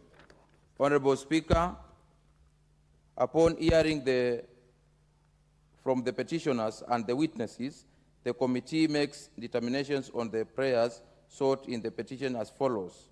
A, summon the Capital Markets Authority, CMA, to establish how they intend to operationalize the Investor Compensation Fund to grant compensation to investors who suffer pecuniary loss resulting from failure of a licensed stockbroker or a dealer to meet his contractual obligations as stipulated in Section 18(1) of the Capital Markets Act.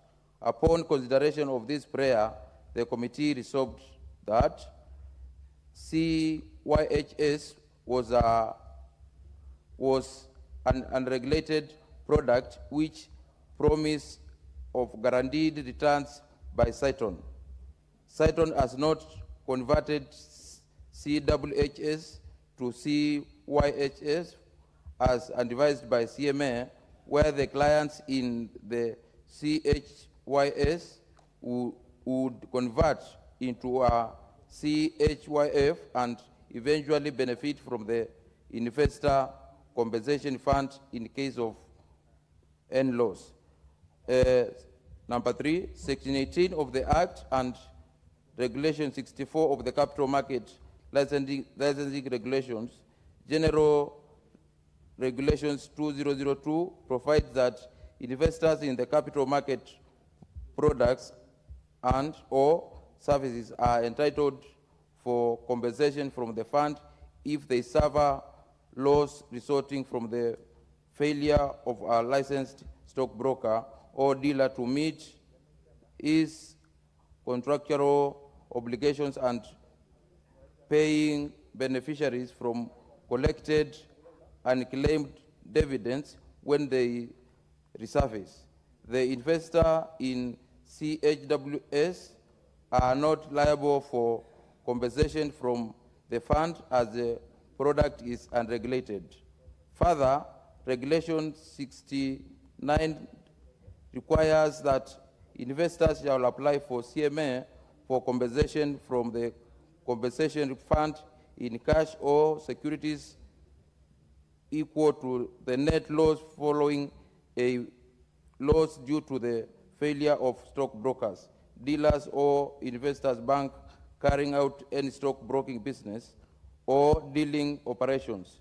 To meet its contractual obligations, therefore, investors in CHYS are not entitled to benefits from the Investor Compensation Fund in case they suffer loss or of their investments.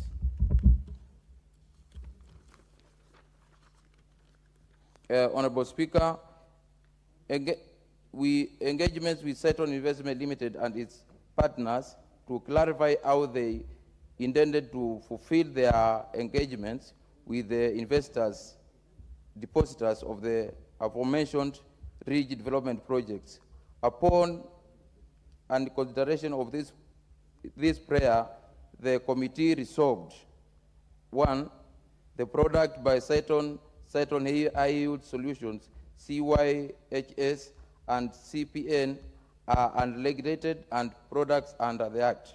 Siton Investment Management PLC has not converted CYHS to CYHF as advised by CMA, where the clients in the CHYS would convert into a regulated CHYF.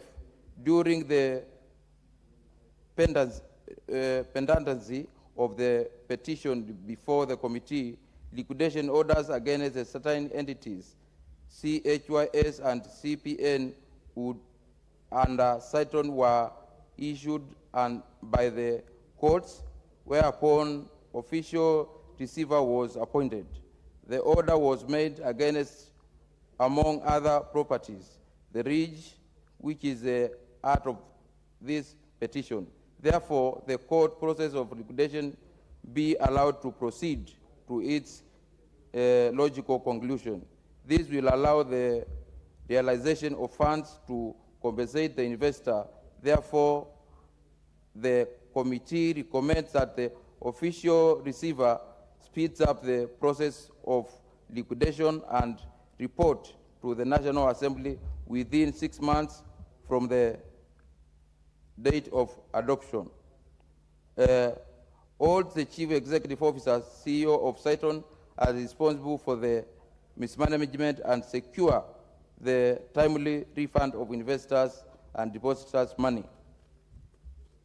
And lastly, the Capital Markets Authority fast-tracks the alternative funds regulation for private markets so as to seal loopholes by rogue operators. The House amends the Capital Markets Authority Act to provide for an expanded market conducive environment for capital markets. Honorable Speaker, I beg to move the motion and request the Honorable Janice Yenei, member for Turbo, to second the motion. Thank you, Honorable Speaker. Thank you, member for Turbo. Thank you, Honorable Madam Speaker. I wish to second this motion on probable loss of investment in Siton High Yield Solutions platform. And Madam Speaker, having listened to the petitioners and other witnesses, having visited the various investments, it is into the conclusion, we concluded that the CEO, Siton, and the partners failed to apply sound corporate and governance techniques and strategies on the investment portfolios. Because when you look at one of the investments that we visited, that was the Ridge, which the petitioners have interest in, you realize that the work was not ongoing. They had stopped works because of non-payment to the contractor. And we had even difficulties accessing the property. So, Madam Speaker, the said platform, in accordance to the CMA Act and regulation, Siton Investment Management had issues to the market, both regulated and unregulated products. But they chose to use the unregulated product, despite the fact that the Siton Asset Managers Investment Limited had 6 registered companies, which they would have actually used to save the petitioners their money, their hard-earned money.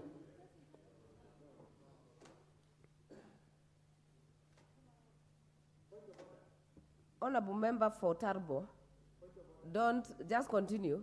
Honorable Member for Turbo. Thank you, Honorable Speaker.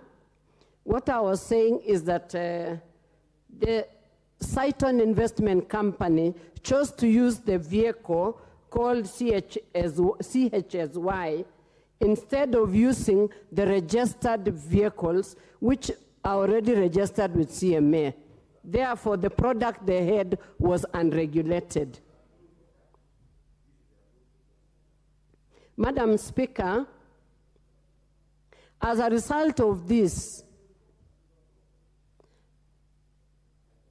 Madam Speaker, as a result of this, the investors who are the petitioners actually suffered pecuniary loss, but they are not able to be compensated because of the status of the CHYS. Madam Speaker, according to CMA, the Siton company or investment company was advised to procure a license to allow it to operate the service and the products that falls within the purview of the capital markets. But to this end, Siton did not procure the required licenses. Madam Speaker,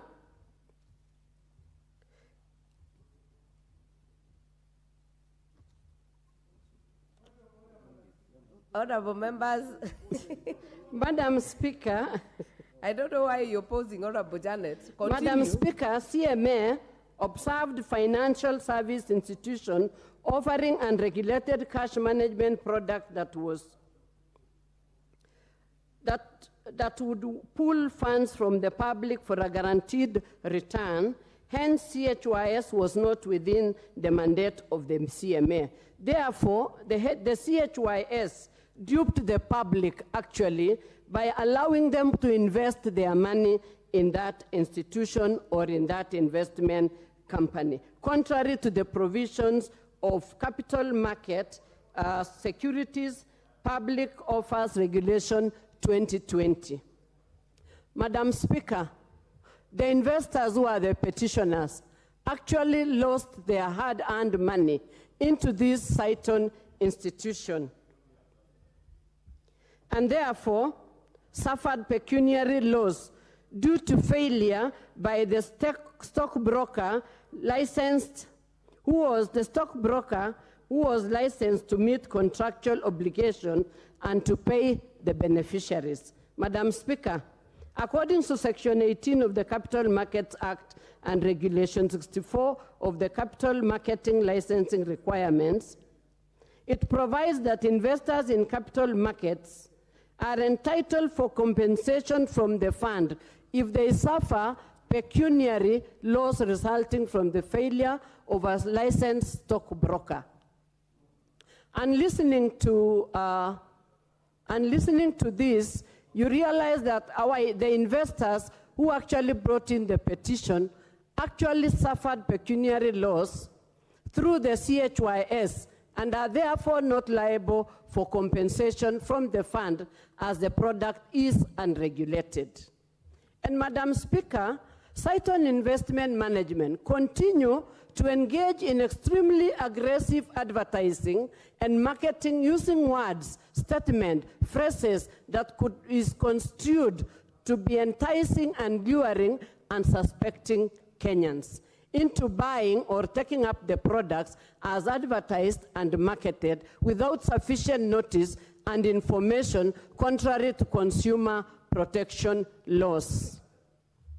Therefore, Madam Speaker, we would wish to request, as a committee, our recommendation is to request the CMA to fast-track alternative fund regulations for private markets so as to seal loopholes by rogue operators to protect unsuspecting citizens from losing their money or their hard-earned investments.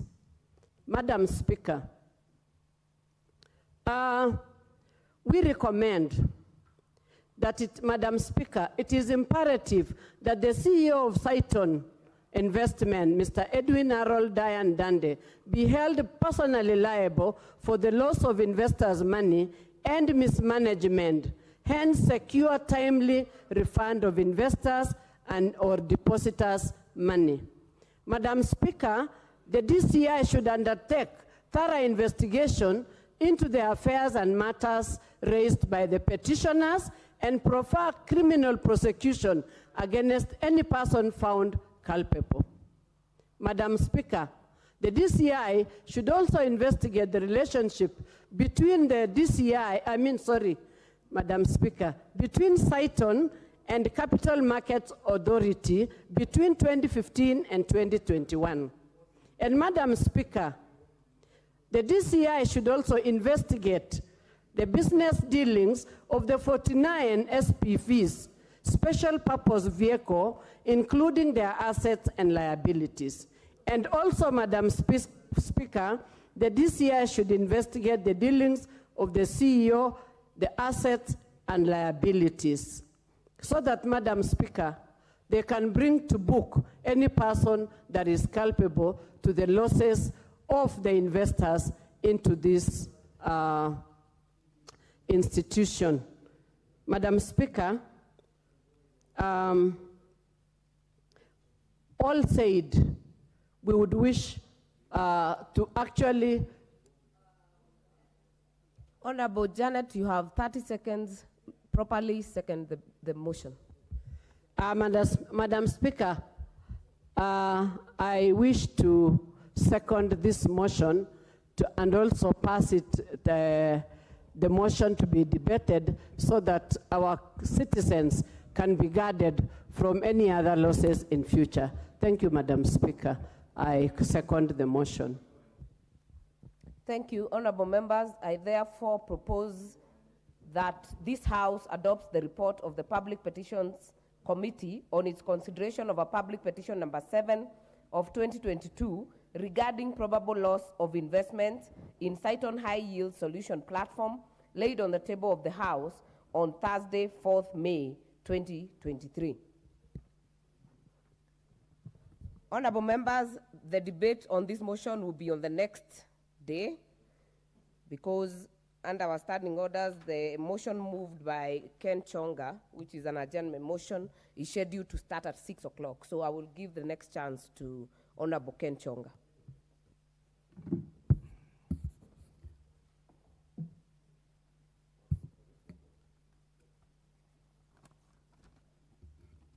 Move the motion.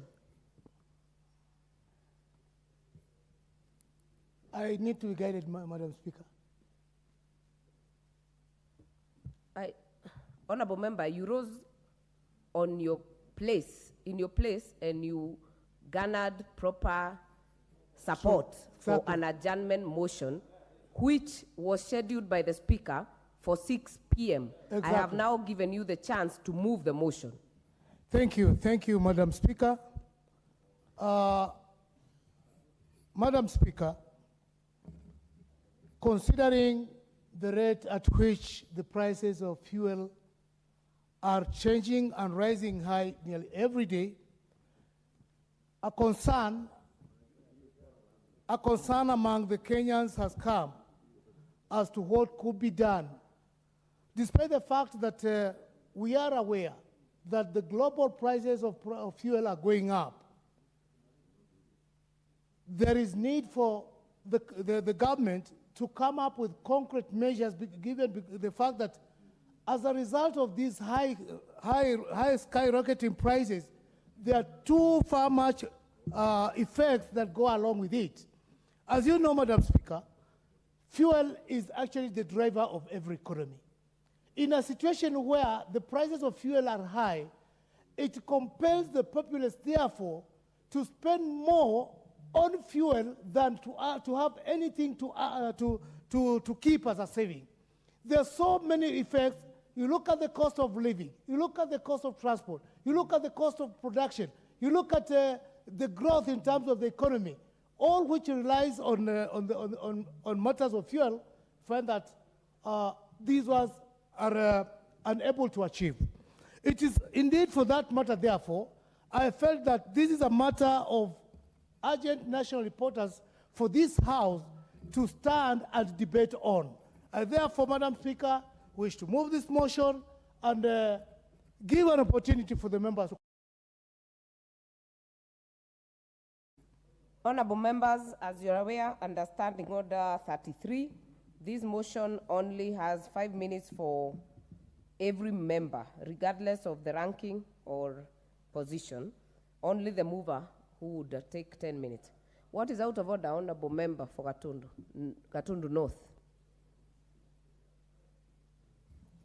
Thank you, Honorable Speaker. I'm rising under the provisions of Standing Order number 35, bringing to your attention that the House doesn't have quorum, and we should work with our own rules, Honorable Speaker. Thank you, Honorable Speaker. From the look of the House, I order that the bell be rung for 10 minutes. Sergeant at Arms.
Sergeant at Arms, 10 minutes are over. Kindly stop the quorum bell. Order members, kindly be on your feet. Honorable members, and the time being 6:21 p.m., this House stands adjourned until Wednesday, tomorrow, 4th of October, 2023, at 9:30 a.m.